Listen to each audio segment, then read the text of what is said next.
शुक्लांबरधरं विष्णुं शशिवर्णं चतुर्भुजं प्रसन्नवदनं ध्यायेत् सर्वविघ्नोपशान्तये गुरुवे सर्वलोकानां विशदे भवरोगिणां निधिये सर्वविद्यानां दक्षिणामूर्तये नमः.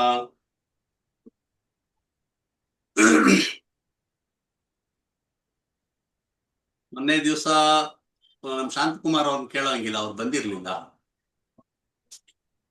ವರ್ಣಗಳ ಬಗ್ಗೆ ಮಾಡಿದ್ದೆ ಮೊನ್ನೆ ದಿವಸ ಪಾಠ. ಯಾವತ್ತು ಗುರುವಾರ ಐ ಥಿಂಕ್. ಸೊ ಅದ್ರ ಮುಂದುವರೆದ ಭಾಗ ಷೋಡಶ ಸಂಸ್ಕಾರಗಳ ಬಗ್ಗೆ ಹೇಳ್ತೀನಿ. ಅದೇ ಈಗ ಷೋಡಶ ಕರ್ಮಗಳ ಬಗ್ಗೆ ಮಾಡ್ಬೇಕು ಅಲ್ವಾ? ಓಕೆ. ಷೋಡಶ ಕರ್ಮಗಳು. ಷೋಡಶ ಕರ್ಮಗಳು ಅಂದ್ರೆ ನಮ್ಮ ಸನಾತನ ಧರ್ಮದಲ್ಲಿ ಭಾರತೀಯ ಒಂದು ಸಂಸ್ಕೃತಿನಲ್ಲಿ ಯಾರು ಜನಿಸಿರ್ತಾರೆ ಆ ಜನಿಸಿರೋ ವ್ಯಕ್ತಿಗೆ 16 ಕರ್ಮಗಳನ್ನ ಮಾಡ್ಬೇಕಾಗುತ್ತೆ. ಹುಟ್ಟದಾಗಿಂದ ಸಾಯೋವರೆಗೂ ಎಲ್ಲದಕ್ಕೂ ಒಂದೊಂದು ವಿಚಾರಗಳನ್ನ ಕೊಟ್ಟಿದ್ದಾರೆ. ತುಂಬಾ ಚೆನ್ನಾಗಿ ಇಂಥ ಒಂದು ಒಳ್ಳೆ ವಿಚಾರಗಳು ನಮ್ಮ ಇದರಲ್ಲಿ ಬಿಟ್ರೆ ಬೇರೆ ಕಡೆ ಎಲ್ಲೂ ಸಿಗಲ್ಲ, ಎಲ್ಲೂ ನೋಡಕ್ ಸಿಗಲ್ಲ. 16 ಕರ್ಮಗಳನ್ನ ಶಾಸ್ತ್ರದಲ್ಲಿ ಹೇಳಿದ್ದಾರೆ. ಅದು ಯಾವುದು ಅಂತ ನೋಡೋದಾದ್ರೆ ಷೋಡಶ ಕರ್ಮಗಳು ಅಂತ ಹೇಳಿ. ಷೋಡಶ ಅಂದ್ರೆ 16. ಮೊದಲನೇದಾಗಿ ಗರ್ಭಧಾನ. ಅಂದ್ರೆ ಮಗು ಹುಟ್ಟೋದಕ್ಕೆ ಮುಂಚೆಯಿಂದಾನೇ ಸ್ಟಾರ್ಟ್ ಆಗುತ್ತೆ. ಹಾಗೆ ಮದುವೆ ಆದಾಗ ಗರ್ಭಧಾನ ಆವತ್ತೇ ಅದು ಸಂಸ್ಕಾರ ಆಗುತ್ತೆ. ಅದಾದ್ಮೇಲೆ ಪುಂಸವನ. ಪುಂಸವನ ಅಂದ್ರೆ ಗರ್ಭಿಣಿಯರು ಯಾರು ಇರ್ತಾರೆ ಅವ್ರಿಗೆ 3ನೇ ತಿಂಗಳಲ್ಲಿ ಪುತ್ರ ಜನನ ಆಗ್ಲಿ, ಗಂಡು ಮಕ್ಕಳು ಹುಟ್ಲಿ, ವಂಶ ಅಭಿವೃದ್ಧಿ ಆಗ್ಲಿ. ಈಗ ಪುತ್ರ ಆಗ್ಲಿ ಪುತ್ರಿ ಆಗ್ಲಿ ವಂಶಾಭಿವೃದ್ಧಿ ಅಂತ ಹೇಳಿ ಅನ್ಕೊಂಡು ಸುಮ್ಮನೆ ಆಗ್ತಾರೆ. ಬಟ್ ಆ ಕಾಲದಲ್ಲಿ ಹಾಗಿರ್ಲಿಲ್ಲ. ಪುತ್ರ ಇದ್ರೆ ಮಾತ್ರ ಅವ್ರಿಗೆ ಮೋಕ್ಷ ಸಿಗತ್ತೆ, ಇಲ್ಲದೆ ಇದ್ರೆ ಮೋಕ್ಷ ಸಿಗಲ್ಲ ಅನ್ನೋದೊಂದು ಇತ್ತು. ಹಾಗಾಗಿ ಪುತ್ರನ್ನ ಬಯಸೋರು. ಹಾಗೆ ಪುತ್ರನ ಒಂದು ಅಪೇಕ್ಷೆಯಿಂದ 3ನೇ ತಿಂಗಳಲ್ಲಿ ಒಂದು ಸಂಸ್ಕಾರನ ನಡೆಸೋರು. ಅವಾಗ ಅದನ್ನ ಪುಂಸವನ ಅಂತ ಹೇಳಿ ಹೇಳ್ತಾರೆ. ಅದಾದ್ಮೇಲೆ 3ನೇದಾಗಿ ಸೀಮಂತ ಅಂತ. ಇದು ಮಾಡೋಕೆ ಒಂದು ಒಳ್ಳೆ ಕಾರಣ ಅಂದ್ರೆ ಗರ್ಭಿಣಿಯರು ಯಾರಿರ್ತಾರೆ ಅವರ ಒಂದು ಆರೋಗ್ಯ ಚೆನ್ನಾಗಿರ್ಲಿ, ಒಳ್ಳೆ ಸಮಯದಲ್ಲಿ ಶಿಶು ಹುಟ್ಲಿ, ಆ ಮಗು ಹುಟ್ಟೋದು ಕೂಡ ಒಳ್ಳೆ ಒಂದು ಯೋಗದಲ್ಲಿ ಹುಟ್ಲಿ ಅನ್ನೋ ಒಂದು ಒಳ್ಳೆ ಕಾನ್ಸೆಪ್ಟ್ ಇಟ್ಕೊಂಡು ಈ ಒಂದು ಸೀಮಂತ ಕರ್ಮನ ಆಡ್ ಮಾಡೋದು. ಹಾಗಾದ್ಮೇಲೆ ಅದಾದ ನಂತರ ವಿಷ್ಣು ಬಲಿ ಅಂತ ಹೇಳಿ ಮಾಡ್ತಾರೆ. ಇದು ಕೆಲವು ಜನಾಂಗಗಳಲ್ಲಿ ಇದೆ, ಇನ್ನು ಕೆಲವು ಜನಾಂಗಗಳಲ್ಲಿ ಇದಿಲ್ಲ ಈ ಕ್ರಮ. ಈ ವಿಷ್ಣು ಬಲಿ ಅನ್ನೋದು ಮಗು ಹುಟ್ಟಿದ ನಂತರ ಮಾಡುವಂತಹ ಒಂದು ಕರ್ಮ ಅಂತ ಹೇಳಿ ಹೇಳ್ತೀವಿ. ಅದಾದ್ಮೇಲೆ 5ನೇದು ಜಾತಕರ್ಮ ಅಂತ ಹೇಳಿ. ಜಾತಕರ್ಮ ಅಂದ್ರೆ ಮಗು ಹುಟ್ಟಿದ ತಕ್ಷಣ ಮಾಡ್ಬೇಕಾಗಿರೋ ಒಂದು ಕರ್ಮ. ಅದ್ರ ಬಗ್ಗೆ ವಿವರಣೆಗಳು ಮುಂದೆ ಕೊಡ್ತಾ ಹೋಗೋದು. ಈಗ 16 ಕರ್ಮಗಳೇನು ಅಂತ ಹೇಳಿ ನೋಡೋಣ, ಒಂದೊಂದು ಆಮೇಲೆ ಅದು ಎಲಾಬ್ರೇಟ್ ಮಾಡ್ತಾ ಹೋಗೋಣ. ಅದಾದ್ಮೇಲೆ ಮಾಡೋದು ನಾಮಕರಣ. ಸಾಮಾನ್ಯವಾಗಿದೆ, ಎಲ್ಲರಿಗೂ ಗೊತ್ತಿರತ್ತೆ. ಮಗುವಿಗೆ ಹೆಸರಿಡೋದಕ್ಕೆ ಒಂದು ಏನ್ ಮಾಡ್ತಾರೆ ಅದು ನಾಮಕರಣ. ಅದ ನಂತರ ಮಾಡೋದು ಉಪನಿಷ್ಕ್ರಮಣ ಅಂತ ಹೇಳಿ. ಉಪನಿಷ್ಕ್ರಮಣ ಅಂದ್ರೆ ಬೇರೆ ಏನು ಅಲ್ಲ, ಈ ಮಗುನ ಮನೆಯಿಂದ ಮೊದಲನೇ ಸಾರಿ ಹೊರಗಡೆ ಕರ್ಕೊಂಡು ಹೋಗೋದು, ಹೊಸಲು ದಾಟಿ ಆಚೆ ಕರ್ಕೊಂಡು ಹೋಗೋದು ಮಗುನ. ಅದಕ್ಕೆ ಉಪನಿಷ್ಕ್ರಮಣ ಅಂತ ಹೇಳಿ ಹೆಸರು. ಅದಾದ ನಂತರ ಬರೋದು ಅನ್ನಪ್ರಾಶನ.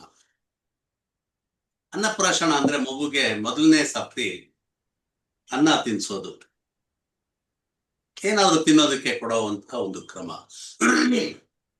ಅದಾದ ನಂತರ ಮಾಡೋದು ಚೌಲಕರ್ಮ. ಅಂದ್ರೆ ಹುಟ್ಟದಾಗಿಂದ ಒಂದು ಕೂದಲು ಏನ್ ಬೆಳೆದಿರುತ್ತೆ ಅದನ್ನ ಸಂಸ್ಕಾರ ಮಾಡ್ಬೇಕು. ಅದಕ್ಕೊಂದು ಸಂಸ್ಕಾರ ಇದೆ.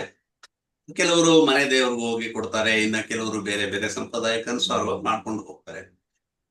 ಮೊದಲನೇ ಬಾರಿಗೆ ಕೂದಲು ತೆಗೆಯೋದಕ್ಕೆ ಚೌಲಕರ್ಮ ಅಂತ ಹೇಳ್ತಾರೆ. ಆ ನಂತರ ಮಾಡೋದು ಉಪಕರ್ಮ, ಉಪನಯನ. ಉಪನಯನ ಅಂದ್ರೆ ಬ್ರಹ್ಮೋಪದೇಶ ಮಾಡೋದು. ಅದಾದ್ಮೇಲೆ ವ್ರತ ಚತುಷ್ಟಯ ಅಂತ ಹೇಳಿ ಮಾಡ್ತಾರೆ. ಅಲ್ಲಿ ಪ್ರಜಾಪತ್ಯ, ಸೌಮ್ಯ, ಆಗ್ನೇಯ ಮತ್ತೆ ವೈಶ್ವದೇವ ಇವುಗಳ ಒಂದು ಉಪಾಸನೆ ಬಗ್ಗೆ ಅಲ್ಲಿ ಬರುತ್ತೆ.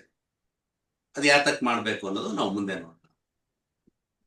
ಅದಾದ್ಮೇಲೆ ಉಪನಿಷತ್ ಉಪದೇಶ ಅಂತಲ್ಲಿ, ಈ ಉಪನಿಷತ್ ಉಪದೇಶದಲ್ಲಿ ಏನ್ ಬರುತ್ತೆ ಅಂದ್ರೆ ಹೋಮ ಹವನಗಳನ್ನ ಹೇಗ್ ಮಾಡ್ಬೇಕು, ಪ್ರತಿಯೊಂದು ವಿಚಾರಗಳು ಹೇಗೆ ಹೇಗೆ ನಡ್ಕೊಳ್ಬೇಕು, ಸಂಪ್ರದಾಯ ಅಂದ್ರೆ ಏನು, ಹೇಗ್ ಬರುತ್ತೆ, ಒಂದು ಯಜ್ಞ ಕಾರ್ಯ ಮಾಡ್ಬೇಕಾದ್ರೆ ಅದಕ್ಕೆ ಏನು ಅನುಸರಿಸ್ಬೇಕು, ಅದಕ್ಕೆ ಯಾವ ಮಂತ್ರಗಳಿಂದ ಯಜ್ಞ ಮಾಡ್ಬೇಕು, ಯಾವ ಯಜ್ಞ ಯಾವ ಹೋಮ ಮಾಡ್ತಾರೆ ಅದಕ್ಕೆ ಯಾವ ದೇವತೆಗಳ ಆವಾಹನೆ ಮಾಡ್ಬೇಕು, ಇದೆಲ್ಲ ನಮಗೆ ಉಪನಿಷತ್ ಉಪದೇಶದಲ್ಲಿ ಸಿಗತ್ತೆ. ಅದಾದ್ಮೇಲೆ ಗೋದಾನ, ಅದ್ ನಂತರ ಬರೋದು ಮದುವೆ ಟೈಮಲ್ಲಿ ಸಮಾವರ್ತ ವಿಧಿ ಅಂತ ಹೇಳಿ ಬರುತ್ತೆ, ಸಮಾವರ್ತ ವಿಧಿ ಅಂತ, ಅದು ಮದುವೆ ಟೈಮಲ್ಲಿ ಮಾಡುವಂಥದ್ದು. ಮತ್ತೆ ಸ್ನಾನ ಮತ್ತೆ ಉದ್ವಾಹ ಅಂತೇಳಿ ಇದು ವಿವಾಹ ಸಂದರ್ಭದಲ್ಲಿ ಮಾಡುವಂಥದ್ದು. ಇದೆಲ್ಲ ಆದ ನಂತರ ಅಷ್ಟೊತ್ತಿಗೆ ಎಲ್ಲ ಮುಗಿದಿರುತ್ತೆ. ಅಂತ್ಯೇಷ್ಟಿ, ಅವನ ಒಂದು ಮೃತನಾದ ನಂತರ ಮಾಡಬೇಕಾದ ಕರ್ಮಗಳು, ಹೀಗೆ ಒಟ್ಟು 16 ಕರ್ಮಗಳ ಬಗ್ಗೆ ನಮ್ಗೆ ಉಲ್ಲೇಖ ದೊರೆಯುತ್ತೆ. ಈ ಭೂಮಿ ಮೇಲೆ ಯಾರೆಲ್ಲ ಹುಟ್ಟುತ್ತಾರೆ, 15ನೇದು ಹೇಳಿ ಗುರುಗಳೇ, ಅಲ್ಲಿ ಸ್ವಲ್ಪ ಆ ನೆಟ್ವರ್ಕ್ ಪ್ರಾಬ್ಲಮ್ ಆಯ್ತು ಗುರುಗಳೇ. ಹೇಳಿ, ಏನ್ ಎಲ್ಲಿಗೆ ಬಿಟ್ರಿ ಹೇಳಿ, ನಾನು ಅಲ್ಲಿಂದ ಮುಂದೆ ಕಂಟಿನ್ಯೂ ಮಾಡ್ತೀನಿ. ಅನ್ನಪ್ರಾಶನ ಆದ್ಮೇಲೆ ಸ್ವಲ್ಪ ಅನ್ನಪ್ರಾಶನ ಆದ್ಮೇಲೆ ಚೌಲಕರ್ಮ. ಚೌಲಕರ್ಮ ಅಂದ್ರೆ ಹುಟ್ಟು ಕೂದ್ಲು ಏನಿರುತ್ತೆ ಅದನ್ನ ತೆಗೆಯೋದು.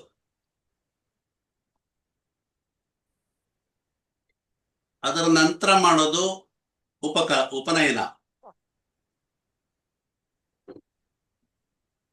ಉಪನಯನ ಆದ್ಮೇಲೆ ವ್ರತ ಚತುಷ್ಟಯ,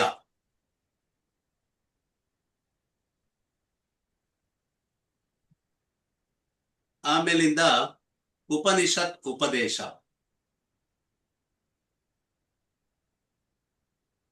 ಉಪನಿಷತ್ ಉಪದೇಶ,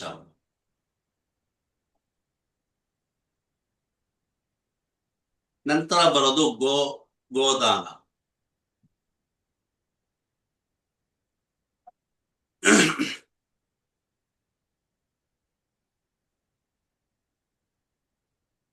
ಆ ನಂತರ ಮಾಡೋದು ಸಮಾವರ್ತನ ವಿಧಿ.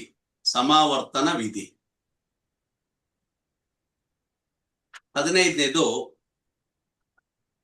ಸ್ನಾನ ಉದ್ವಾಹ, ಕೊನೆಯದು ಅಂತ್ಯೇಷ್ಟಿ. ಅಲ್ಲಿಗೆ ಮುಗೀತು.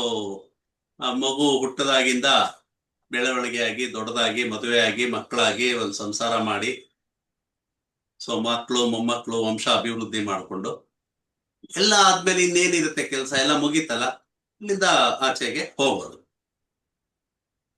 ಈ ರೀತಿ 16 ಕರ್ಮಗಳನ್ನ ಹೇಳಿದರೆ, ಯಾರೆಲ್ಲ ಈ ಭೂಮಿ ಮೇಲೆ ಹುಟ್ಟಿರ್ತಾರೆ ಆ ಎಲ್ಲ ಜೀವಿಗಳು ಕೂಡ ಈ 16 ಕರ್ಮಗಳನ್ನ ಮಾಡಲೇಬೇಕು ಅಂತ ಹೇಳಿ ಶಾಸ್ತ್ರಗಳು ನಮಗೆ ತಿಳಿಸ್ಕೊಟ್ಟಿದೆ.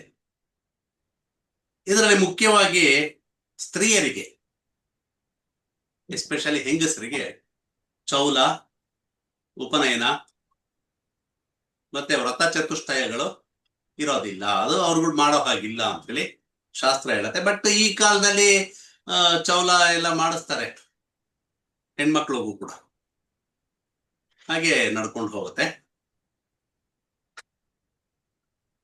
ಇದ್ರ ಜೊತೆಗೆ ಇನ್ನೂ ಒಂದು ರೀತಿ ಕರ್ಮದ ಬಗ್ಗೆ ನಮ್ಗೆ ವಿಚಾರಗಳು ತಿಳಿಯುತ್ತೆ, ಅದ್ರ ಬಗ್ಗೆ ಕೂಡ ನಮ್ಗೆ ವಿವರಣೆಗಳಿದೆ. ದೃಢ, ಅದೃಢ ಮತ್ತು ದೃಢ ಕ್ರಮಗಳು ಅಂತ ಹೇಳಿ ಈ ರೀತಿ 3 ವಿಚಾರಗಳನ್ನ ಕೊಡ್ತಾರೆ. ದೃಢ ಕರ್ಮಗಳು ಅಂದ್ರೆ ಅದನ್ನ ಯಾವುದೇ ಕಾರಣಕ್ಕೂ ಬದಲಾಯಿಸೋಕ್ಕಾಗಲ್ಲ, ಏನೇ ಆದ್ರೂ ಅದನ್ನು ಬದಲಾವಣೆ ಮಾಡ್ಲಿಕ್ಕೆ ಸಾಧ್ಯನೇ ಇರಲ್ಲ. ಮತ್ತೆ ಅದನ್ನ ನಾವು ಅನುಭವಿಸ್ಲೇಬೇಕಾಗತ್ತೆ. ಅದರಿಂದ ತಪ್ಪಿಸ್ಕೊಳ್ಳೋಕೆ ಯಾರ ಕೈಲೂ ಆಗಲ್ಲ. ಆ ರೀತಿ. ಇನ್ನ ಎರಡನೇದು ಅದೃಢ ಕರ್ಮಗಳು ಅಂತ ಹೇಳಿ. ಈ ಅದೃಢ ಕರ್ಮಗಳ ಫಲಗಳನ್ನ ಒಂದ್ ರೀತಿ ಸಹಿಸ್ಕೊಳ್ಬಹುದು, ಹಾಗೆ ಅದಕ್ಕೆ ಪರಿಹಾರಗಳನ್ನು ಕೂಡ ನಾವು ಮಾಡ್ಕೊಳ್ಬಹುದು. ತಕ್ಕ ಮಟ್ಟಿಗೆ ಅದು ಪರಿಹಾರ ಕೂಡ ಆಗತ್ತೆ. ಕೆಲವೊಮ್ಮೆ 100% ಪರಿಹಾರ ಆಗುತ್ತೆ, ಇನ್ನು ಕೆಲವೊಮ್ಮೆ 90% ಆಗತ್ತೆ. ಅಟ್ಲೀಸ್ಟ್ ಪರಿಹಾರ ಅನ್ನೋದೊಂದು ಇದೆ ಅದಕ್ಕೆ. ಹಾಗಾಗಿ ಅದು ಕೂಡ ಒಂದು ರೀತಿ ಒಳ್ಳೆ ಇದೇ ಆಗುತ್ತೆ ನಮ್ಗೆ. ಇನ್ನು ನೆಕ್ಸ್ಟ್ ಬರೋದು ದೃಢಾದೃಢ ಕರ್ಮಗಳು ಅಂತ. ಈ ದೃಢಾದೃಢ ಕರ್ಮಗಳೇನಿದೆ ಅದನ್ನ ಗ್ರಹಗಳಿಗೆ ಶಾಂತಿ ಕರ್ಮಗಳನ್ನ ಮಾಡೋದ್ರಿಂದ, ಪೂಜೆ ಜಪ ಹೀಗೆ ಈ ವಿಚಾರಗಳನ್ನೆಲ್ಲ ಅನುಸರಿಸೋದ್ರಿಂದ ಅದನ್ನ ನಾವು ಬದಲಾಯಿಸ್ಕೊಳ್ಳೋ ಸಾಧ್ಯತೆಗಳು ಇದೆ. ಹಾಗಾಗಿ ನಾವು ಜ್ಯೋತಿಷ್ಕರನ್ನ ಭೇಟಿ ಮಾಡ್ಬೇಕು ಅವಾಗ ಅಂತ ಹೇಳಿದ್ರೆ. ಯಾಕೆಂದ್ರೆ ಯಾವಾಗ ಏನು ಶಾಂತಿ ಕರ್ಮ ಆಗ್ಬೇಕು, ಏನ್ ಮಾಡಿದ್ರೆ ಪರಿಹಾರ ಆಗತ್ತೆ ಅನ್ನೋದು ನಮ್ಗೆ ತಿಳಿತಾ ಹೋಗುತ್ತೆ, ಅವ್ರು ತಿಳಿಸ್ಕೊಡ್ತಾರೆ. ಇನ್ ನೆಕ್ಸ್ಟ್ ನೋಡಿದ್ರೆ ಕರ್ಮ ಬಂಧನ ಅಂತ ಹೇಳಿ. ಫಾಸ್ಟ್ ಆಯ್ತಾ ವೀಣಾಮೂರ್ತಿ ಅವರೇ?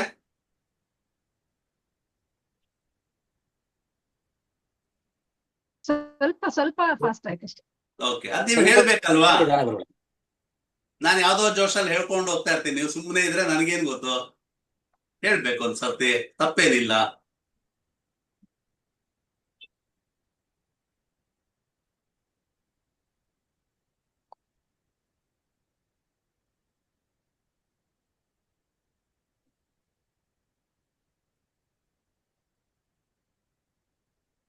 ನೆಕ್ಸ್ಟ್ ಕರ್ಮ ಬಂಧನ.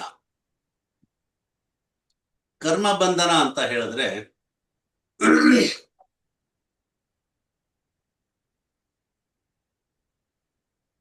ಹಿಂದಿನ ಜನ್ಮಗಳಲ್ಲಿ ಏನು ನಾವು ಕರ್ಮಗಳನ್ನ ಮಾಡಿರ್ತೀವಿ,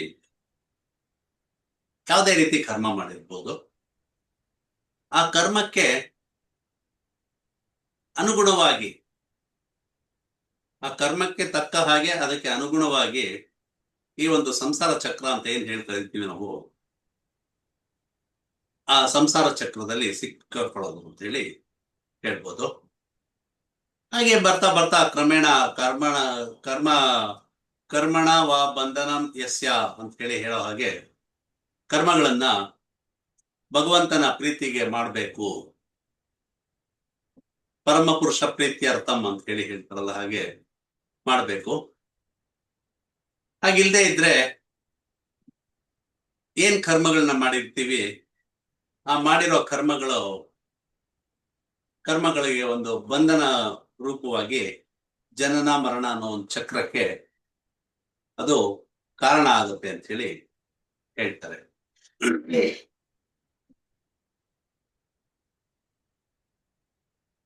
ಏನ್ ಬಂದವರೆಲ್ಲ ವಾಪಸ್ ಹೊಟ್ಟೋಗ್ಬಿಟ್ಟಿದಾರಲ್ಲ ಇವತ್ತು, ಯಾಕೆ?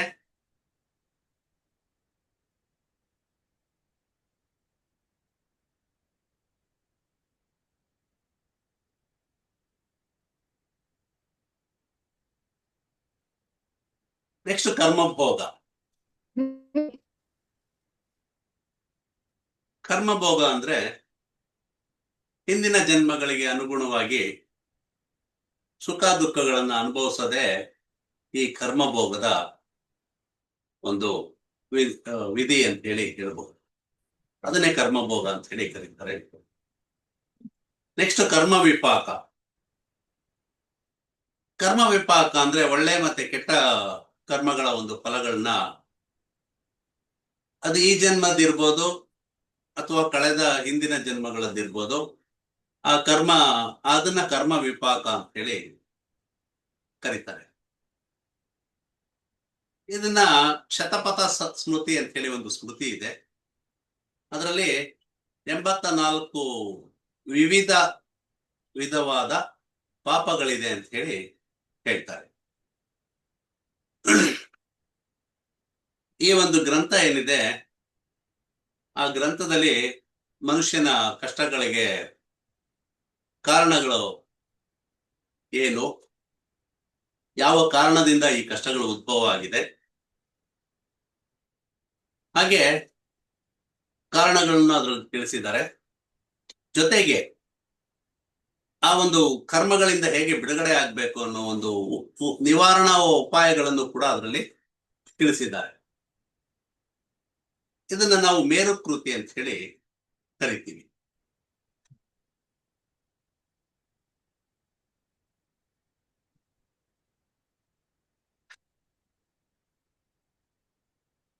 ಒಂದ್ ಸೆಕೆಂಡ್.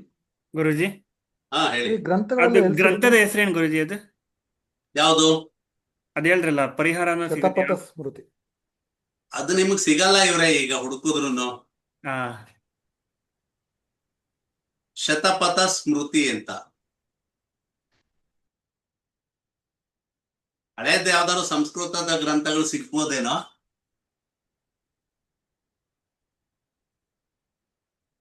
ಒಂದ್ ಸೆಕೆಂಡ್.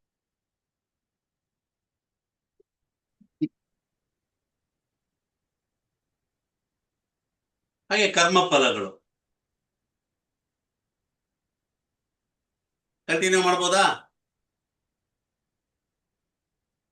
ಸರ್ ಮಾಡ್ಬೋದು. ಶಾಂತಕುಮಾರ್, ನೀವ್ ಯಾಕೆ ವಿಡಿಯೋ ಆನ್ ಮಾಡಿಲ್ಲ ಇವತ್ತು? ಸರ್ ಮಾಡಿದ್ದೀನಲ್ಲ.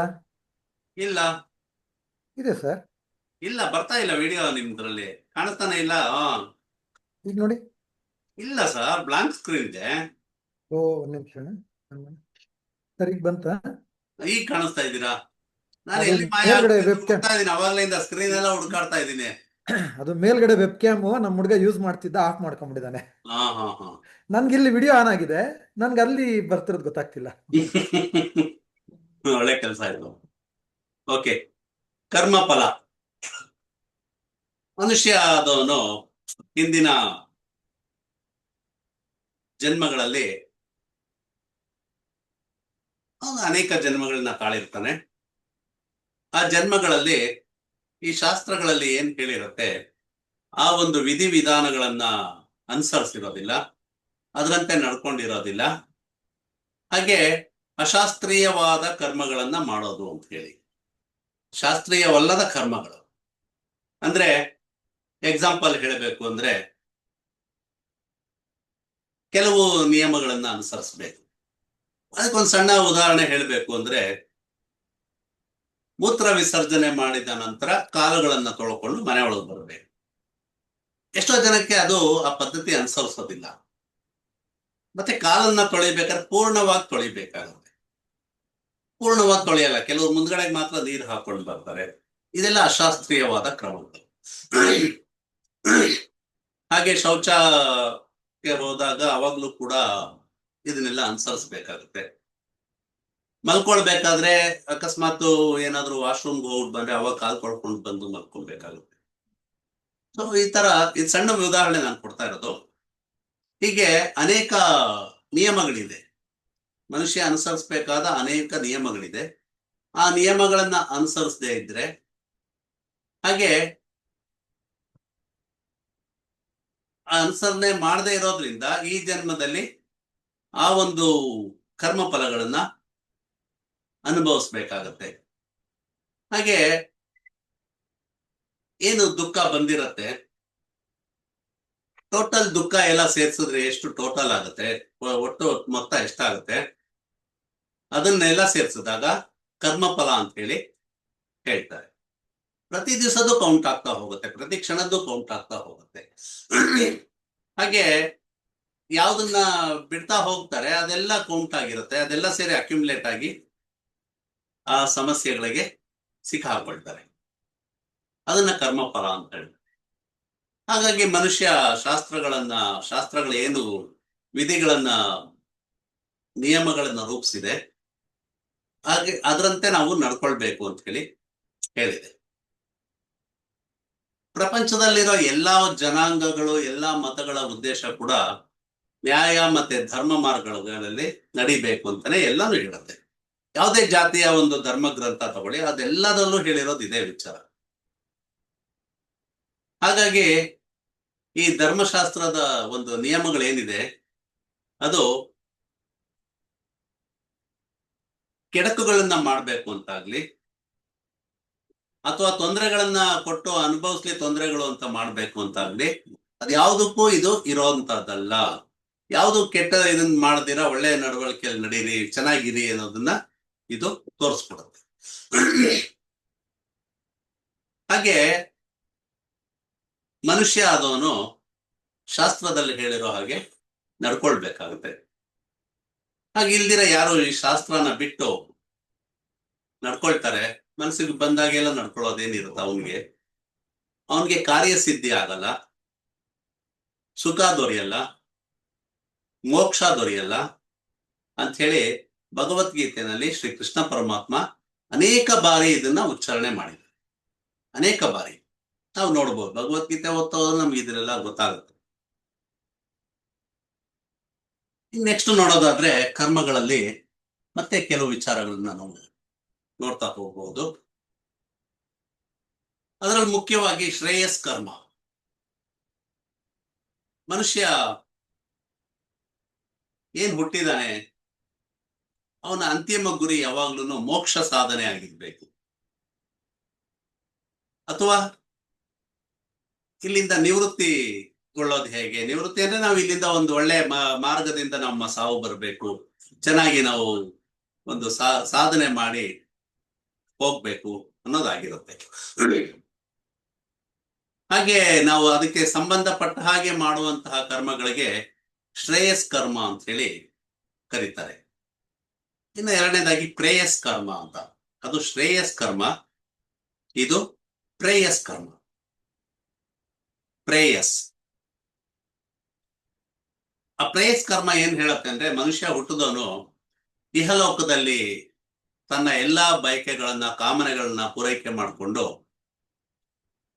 ಅಥವಾ ಪೂರೈಕೆಗೋಸ್ಕರ ಮಾಡುವ ಒಂದು ಕರ್ಮಗಳೇನಿದೆ, ಅವನು ಕೆಲ್ಸಕ್ಕೆ ಇರ್ಬಹುದು, ಒಂದು ಮದುವೆ ಮಾಡ್ಕೊಳ್ಳೋದಿರ್ಬಹುದು, ಒಂದು ವೃತ್ತಿಗೆ ಸಂಬಂಧಪಟ್ಟ ಹಾಗೆ, ಇಲ್ಲ ವಿದ್ಯೆಗೆ ಸಂಬಂಧಪಟ್ಟ ಹಾಗೆ, ಇಲ್ಲ ಮಕ್ಕಳ ಒಂದು ಅಭಿವೃದ್ಧಿಗೋಸ್ಕರ ಏನೇ ಇರ್ಬೋದು, ಆ ಡಿಸೈರ್ಸ್ ಏನಿರುತ್ತೆ ಅದನ್ನ ಫುಲ್ಫಿಲ್ ಮಾಡ್ಕೊಳಕ್ಕೆ ಏನು ಕರ್ಮಗಳನ್ನ ಮಾಡ್ತಾನೆ ಅದನ್ನ ಪ್ರೇಯಸ್ ಕರ್ಮಗಳು ಅಂತ ಹೇಳಿ ಹೇಳ್ತಾರೆ. ಇದನ್ನ ಪ್ರವೃತ್ತಿ ಮಾರ್ಗಗಳು ಅಂತ ಹೇಳಿ ಹೇಳ್ತಾರೆ. ಇನ್ನ ನೆಕ್ಸ್ಟ್ ಬಂದು ಅದರಲ್ಲೇ ಮುಂದುವರಿತಾ ಏನ್ ಹೇಳ್ಬೋದು ಅಂದ್ರೆ, ಈ ಇಂದ್ರಿಯಗಳು ಏನಿದೆ, ನಾವ್ ಇಲ್ಲಿವರೆಗೆ ಕರ್ಮ ಅನ್ನೋ ಒಂದು ಶಬ್ದ ಏನಿತ್ತು, ಆ ಕರ್ಮ ಅನ್ನೋ ಶಬ್ದಕ್ಕೆ ಅನೇಕ ವಿಧವಾದ ಪದಗಳನ್ನ, ಪರಿಭಾಷಿಕಾ ಪದಗಳನ್ನ ತಿಳ್ಕೊಂಡ್ವಿ. ಈಗ ಆತ್ಮದ ಬಗ್ಗೆ ತಿಳ್ಕೊಳ್ಳೋದಾದ್ರೆ, ಆತ್ಮನ ಒಂದು ಪುನರ್ಜನ್ಮ ಏನಿರುತ್ತೆ, ಅದಕ್ಕೆ ಏನು ಕಾರಣ ಅನ್ನೋದನ್ನ ಮುಂದೆ ಈ ವಿಚಾರಗಳನ್ನ ತಿಳ್ಕೊಳ್ತಾ ಹೋಗೋಣ.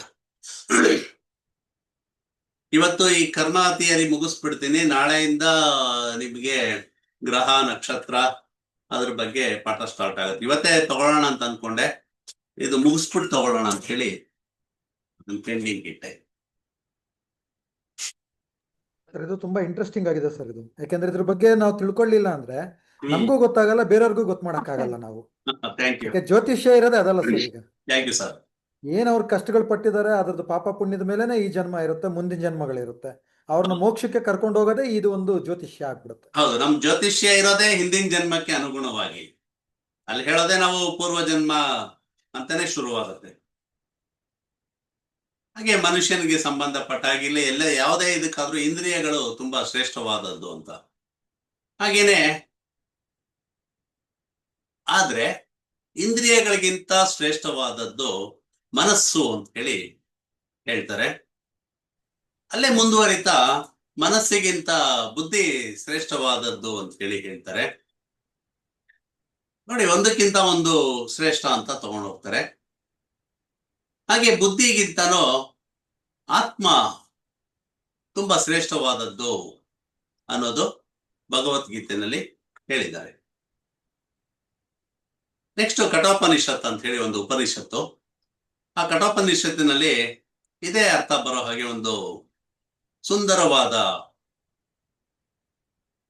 ವಿಚಾರ ಅಂತ ಹೇಳಿದ್ದಾರೆ. ಅದರಲ್ಲಿ ಹೇಳಿರೋ ರೀತಿ ನೋಡಿದ್ರೆ ಈ ದೇಹ ಏನಿದೆ ಇದನ್ನ ಒಂದು ರಥಕ್ಕೆ ಹೋಲಿಸಿರ್ತಾರೆ. ಈ ರಥಕ್ಕೆ ಇಂದ್ರಿಯಗಳೇನಿದೆ ಅದನ್ನ ಕುದುರೆಗಳು ಅಂತ ಹೇಳಿ ಹೇಳಿದ್ರು. ಈ ಕುದುರೆಗಳ ಏನು ಈ ಕುದುರೆಗಳಿದೆ ಇದು ಜೀವದಿಂದ ಇರತ್ತೆ. ಜೀವದಿಂದ ಇದ್ದು ಇದು ರಥಕ್ಕಿಂತ ತುಂಬಾ ಶಕ್ತಿಯುತವಾಗಿರುತ್ತೆ ಅಂತ ಹೇಳಿ ಹೇಳ್ತಾರೆ. ಹಾಗೆ ಈ ರಥನ ನಮ್ಮ ಇಚ್ಛೆಗೆ ಅನುಸಾರವಾಗಿ ಇಚ್ಛೆ ಬಂದ ಕಡೆಗೆ ಎಳ್ಕೊಂಡು ಹೋಗುತ್ತದು ಅಂತ ಹೇಳಿ. ಅಂದ್ರೆ ಆ ಕುದುರೆಗಳೇನಿರುತ್ತೆ ಅದ್ರ ಇಚ್ಛೆಗೆ ಅನುಸಾರವಾಗಿ ಅದು ಎಲ್ಲಿಗೆ ಬೇಕಾದ್ರೂ ಎಳ್ಕೊಂಡು ಹೋಗ್ಬೋದು.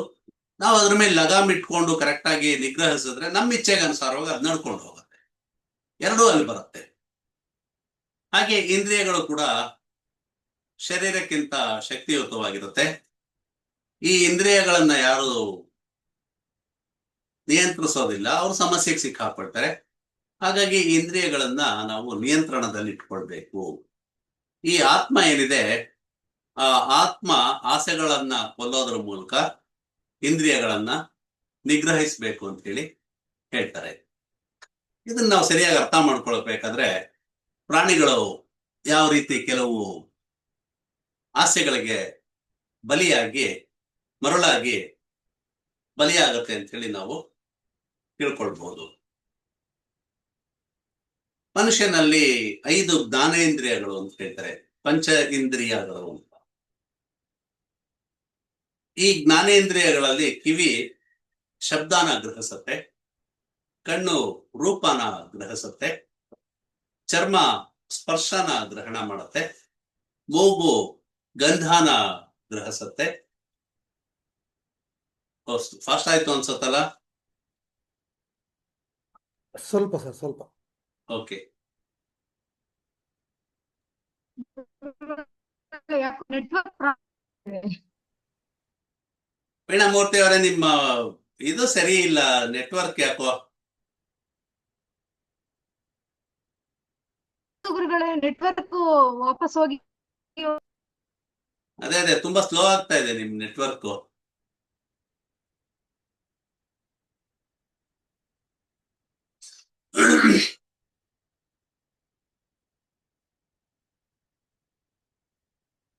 ಮನುಷ್ಯನಲ್ಲಿ 5 ಜ್ಞಾನೇಂದ್ರಿಯಗಳು ಇರುತ್ತೆ. ಕಿವಿ ಅನ್ನೋದು ಶಬ್ದನ ಗ್ರಹಿಸುತ್ತೆ, ಕಣ್ಣು ರೂಪನ ಗ್ರಹಿಸುತ್ತೆ, ಚರ್ಮ ಸ್ಪರ್ಶನ ಗ್ರಹಣ ಮಾಡುತ್ತೆ, ಮೂಗು ಗಂಧನ ಆಗ್ರಹಿಸುತ್ತೆ, ನಾಲಿಗೆ ರಸದ ಬಗ್ಗೆ ತಿಳುವಳಿಕೆ ಕೊಡುತ್ತೆ. ರಸ ಅಂದ್ರೆ ಯಾವ ಟೇಸ್ಟ್ ಇದೆ ಅನ್ನೋದನ್ನ ತೋರಿಸುತ್ತೆ. ಹಾಗೆ ಈ ಶಬ್ದ ಸ್ಪರ್ಶ ರಸ ಗಂಧಗಳು ಇದನ್ನ 5 ಜ್ಞಾನೇಂದ್ರಿಯಗಳಿಗೆ ಸೂಕ್ಷ್ಮ ವಿಷಯಗಳನ್ನ ಇವುಗಳು ತಿಳಿಸೋದ್ರಿಂದ ಇದನ್ನ ತನ್ಮಾತ್ರೆಗಳು ಅಂತ ಹೇಳಿ ಕರೀತಾರೆ. ಗೋಪಾಲ್ ಅವ್ರಿಗೆ ಅರ್ಥ ಆಗ್ತಾ ಇದೆಯಾ? Okay okay okay okay unmute ಏನ್ ಮಾಡ್ಬೇಡಿ, ಪರವಾಗಿಲ್ಲ. ನೀವು ಕೈ ತೋರಿಸ್ಬಿಟ್ರೆ ಸಾಕು, ನನಗೆ ಖುಷಿ ಆಗುತ್ತೆ.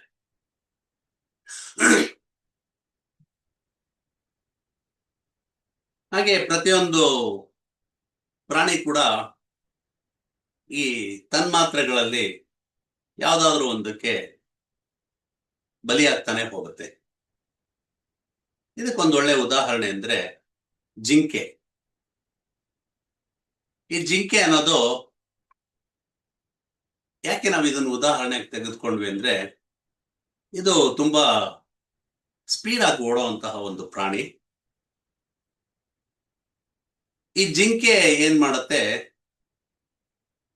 ಜಿಂಕೆನ ಬೇಟೆ ಆಡಬೇಕಾದ್ರೆ ಬೇಟೆಗಾರ ಏನ್ ಮಾಡ್ತಾನೆ, ಜೋರಾಗಿ ಮದ್ದಳೆಗಳಿಂದ ಶಬ್ದ ಮಾಡ್ತಾನೆ.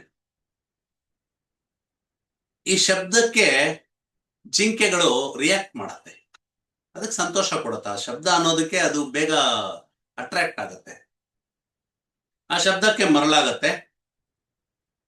ಆ ಮರಳಾಗಿ ಆ ಶಬ್ದದಿಂದ ಅದಕ್ಕೊಂದು ಮೋಹಕ್ಕೆ ಒಳಗಾಗತ್ತೆ.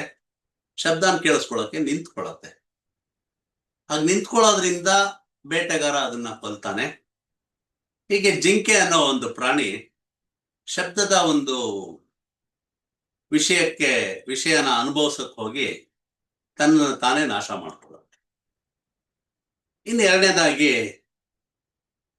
ಆನೆಯನ್ನ ನಾವು ಉದಾಹರಣೆ ತಗೊಳ್ಬಹುದು. ಆನೆ ಸ್ಪರ್ಶಕ್ಕೆ ಬಹಳ ಚೆನ್ನಾಗಿ ರಿಯಾಕ್ಟ್ ಮಾಡ್ತಾ ಹೋಗುತ್ತೆ. ಅದು ಸ್ಪರ್ಶನ ತುಂಬಾ ಇಷ್ಟಪಡತ್ತೆ ಆನೆಗಳು. ಹಾಗಾಗಿ ಬೇಟೆಗಾರರು ಏನ್ ಮಾಡ್ತಾರೆ, ಮರಿ ಆನೆಗಳನ್ನ ತಾವು ಯಾವ ಆನೆಯನ್ನು ಹಿಡಿಬೇಕು ಅಂತಿರ್ತಾರೆ ಆ ಒಂದು ಆನೆ ಹತ್ರಕ್ಕೆ ಮರಿ ಆನೆಯನ್ನ ಕಳಿಸುತ್ತೆ. ಆ ಆನೆ ಏನಿದೆ ಅದು ಮರಿಗಳ ಒಂದು ಸ್ಪರ್ಶದಲ್ಲಿ ಮೈಮರ್ತಿರುತ್ತೆ.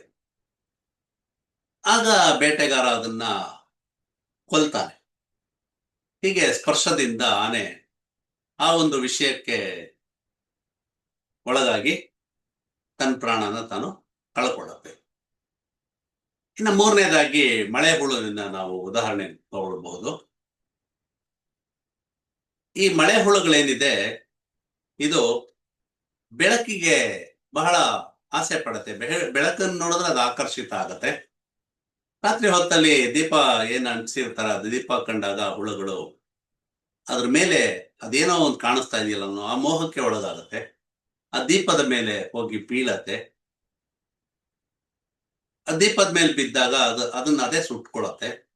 ಹೀಗೆ ಈ ಹುಳುಗಳು ದೀಪ ಅನ್ನೋ ಒಂದು ಮೋಹಕ್ಕೆ ರೂಪ ಅಂತ ಅದರ ಒಂದು ರೂಪಕ್ಕೆ ಮರಳಾಗಿ ಅದನ್ನ ಅದೇ ನಾಶ ಮಾಡ್ಕೊಳ್ಳುತ್ತೆ. ಇನ್ನು ನಾಲ್ಕನೇದಾಗಿ ಮೀನಿನ ಒಂದು ಉದಾಹರಣೆ ತಗೊಳ್ಬಹುದು. ಮೀನು ರುಚಿಗೆ ತುಂಬಾ ಆಸೆ ಪಡತ್ತೆ. ಜಿಹ್ವ ಚಾಪಲ್ಯ ಜಾಸ್ತಿ ಅದಕ್ಕೆ. ಜಿಹ್ವ ಅಂದ್ರೆ ನಾಲ್ಗೆ ರುಚಿ ತುಂಬಾ ಜಾಸ್ತಿ ಇರುತ್ತೆ ಅದಕ್ಕೆ. ಹಾಗಾಗಿ ಬೆಸ್ತ ಆದವನು ಏನ್ ಮಾಡ್ತಾನೆ, ಆ ಗಾಳದ ತುದಿ ಏನಿರುತ್ತೆ ಅದಕ್ಕೆ ಮೀನಿಗೆ ಏನ್ ಇಷ್ಟ ಆಗತ್ತೆ ಆ ರುಚಿಯ ಆಹಾರನ ಸಿಗಿಸ್ಬಿಟ್ಟು ಗಾಳನ ನೀರಲ್ಲಿ ಬೀಳ್ತಾನೆ. ಮೀನು ಆ ಒಂದು ರುಚಿಗೆ ಮರಳಾಗಿ ಅದನ್ನ ಹಿಡ್ಕೊಳಕ್ ಬರುತ್ತೆ, ತಿನ್ನೋದಕ್ ಬರುತ್ತೆ. ಆ ರುಚಿಯ ಆ ಒಂದು ಆಕಾಂಕ್ಷೆ ಇದ್ದಿದ್ರಿಂದ ಅದು ನಾಶ ಹೊಂದುತ್ತೆ. ರುಚಿಯನ್ನು ಆಸೆ ಪಟ್ಟು ಮೀನು ನಾಶ ಆಗುತ್ತೆ. ಇನ್ನ ಐದನೇದಾಗಿ ಹೇಳಬೇಕು ಅಂದ್ರೆ ಗಂಧ. ಈ ಗಂಧಕ್ಕೆ ಒಂದು ಒಳ್ಳೆ ಉದಾಹರಣೆ ಅಂದ್ರೆ ಮೂಷಕ, ಅಂದ್ರೆ ಇಲಿ ಹೆಗ್ಗಣಗಳಂತೇನಿದೆಯೋ ಅದು. ಇದು ಆಹಾರದ ಪರಿಮಳಕ್ಕೆ ಸೋಲತ್ತೆ. ಹಾಗೆ ಅದನ್ನ ಅನುಭವಿಸ್ಬೇಕು ಅಂತ ತುಂಬಾ ಆಸೆ ಪಡತ್ತೆ. ಅದು ಅದರ ಒಂದು ಇಚ್ಛೆಗೆ ಅನುಗುಣವಾಗಿ ಅದಕ್ಕೆ ಬೋನಲ್ಲಿ ಏನು ಅದಕ್ಕೆ ರುಚಿ ಕೊಡೋ ಆಹಾರಗಳು ಇಟ್ಟಿರ್ತಾರೆ, ಆ ಒಂದು ಆಹಾರನ ಸವಿಯೋದಕ್ಕೆ ಬರುತ್ತೆ. ಆಗ ಸಿಕ್ಕಾಪಡುತ್ತೆ ಬೋನಲ್ಲಿ. ಹಾಗೆ ಅದು ತನ್ನ ಪ್ರಾಣನ ತ್ಯಾಗ ಮಾಡುತ್ತೆ. ಹೀಗೆ ಇಲಿಗಳು, ಮೂಷಕಗಳು ನಾಶ ಹೊಂದತ್ತೆ. ಹೀಗೆ ಪ್ರಾಣಿಗಳು ಒಂದೊಂದು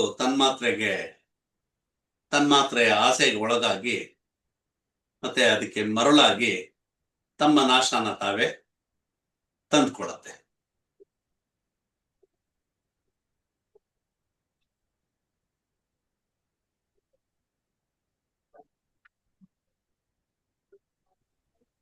ಸರ್, ಮನುಷ್ಯ ಆದವನು ಎಲ್ಲದಕ್ಕೂ ಸೇರಿ ಸಿಕ್ಕಾಕೊಂಡ್ಬಿಡ್ತಾನೆ. ಆ ಮನುಷ್ಯಂಗೆ ಎಲ್ಲಾನು ಇದೆ ಬಿಡಿ. ಎಲ್ಲಾನು ಸಿಕ್ಕಾಕೊಂಡ್ ಎಲ್ಲ ಇದೆ. ಯಾವುದು ಅವನೇನ್ ಕಡಿಮೆ ಇಲ್ಲ. ಮನುಷ್ಯ ಅಲ್ವಾ? ಮನುಷ್ಯ ಅಂದ್ಮೇಲೆ ಅವನಿಗೆ ಎಲ್ಲ ಇದ್ರೇನೆ ಅವ್ನ್ ಮನುಷ್ಯ ಅನ್ಸ್ಕೊಳ್ಳೋದು. ಹಾಗಿಲ್ದೇ ಅವ್ನ್ ಮನುಷ್ಯ ಅನ್ಸ್ಕೊಳ್ಳಲ್ಲ.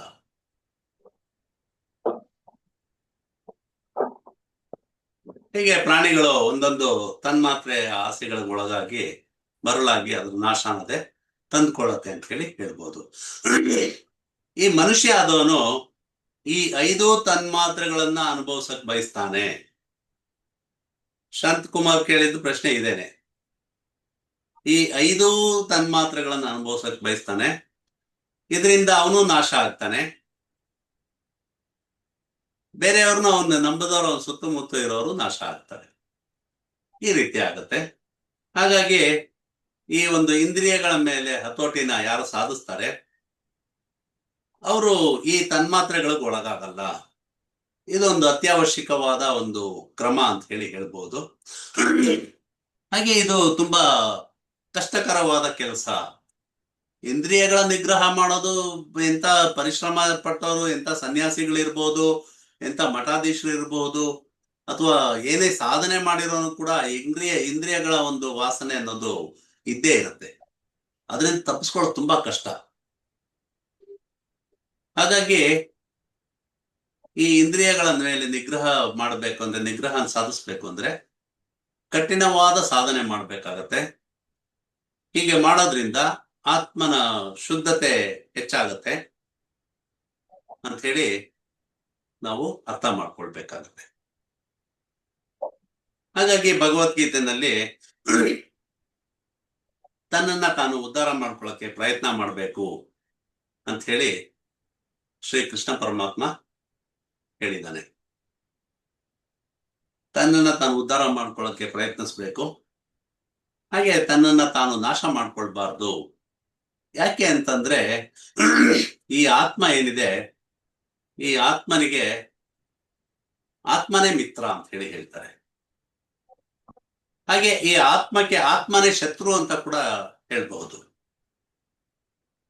ಏನೊಂದು ಅಜ್ಞಾನ ಇರುತ್ತೆ ನಮ್ಮಲ್ಲಿ, ಈ ಅಜ್ಞಾನದ ಫಲವಾಗಿ ಈ ಆತ್ಮ ಭೂಮಿ ಮೇಲೆ ಅನೇಕ ವಿಧವಾದ ಜನ್ಮಗಳನ್ನ ಎತ್ತುತ್ತಾ ಈ ಸಂಸಾರ ಅನ್ನೋ ಒಂದು ಕೆಸರಿನಲ್ಲಿ ಬಿದ್ದು ಅನೇಕ ಕಷ್ಟಗಳನ್ನ, ನಷ್ಟಗಳನ್ನ ಅನುಭವಿಸ್ಬೇಕಾಗತ್ತೆ.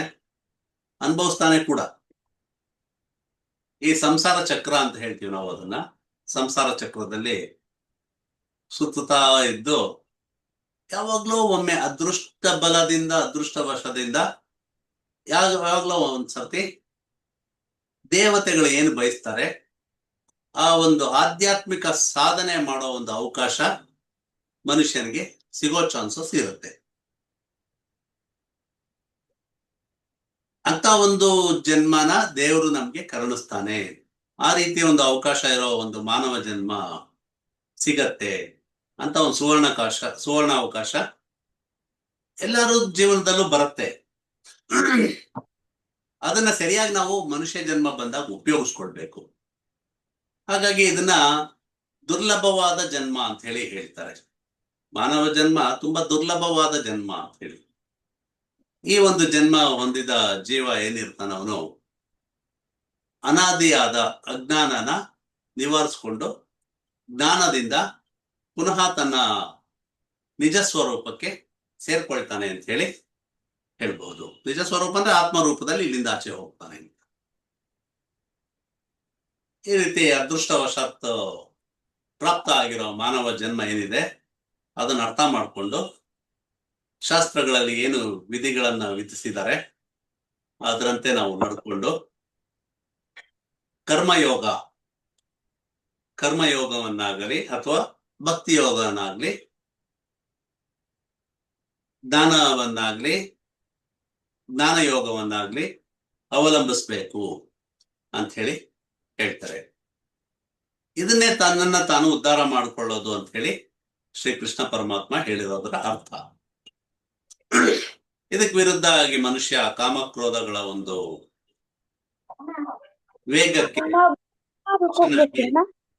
ವೆಂಕಟೇಶ್ ಅವರೇ ಮ್ಯೂಟ್ ಮಾಡ್ಕೊಳ್ಳಿ.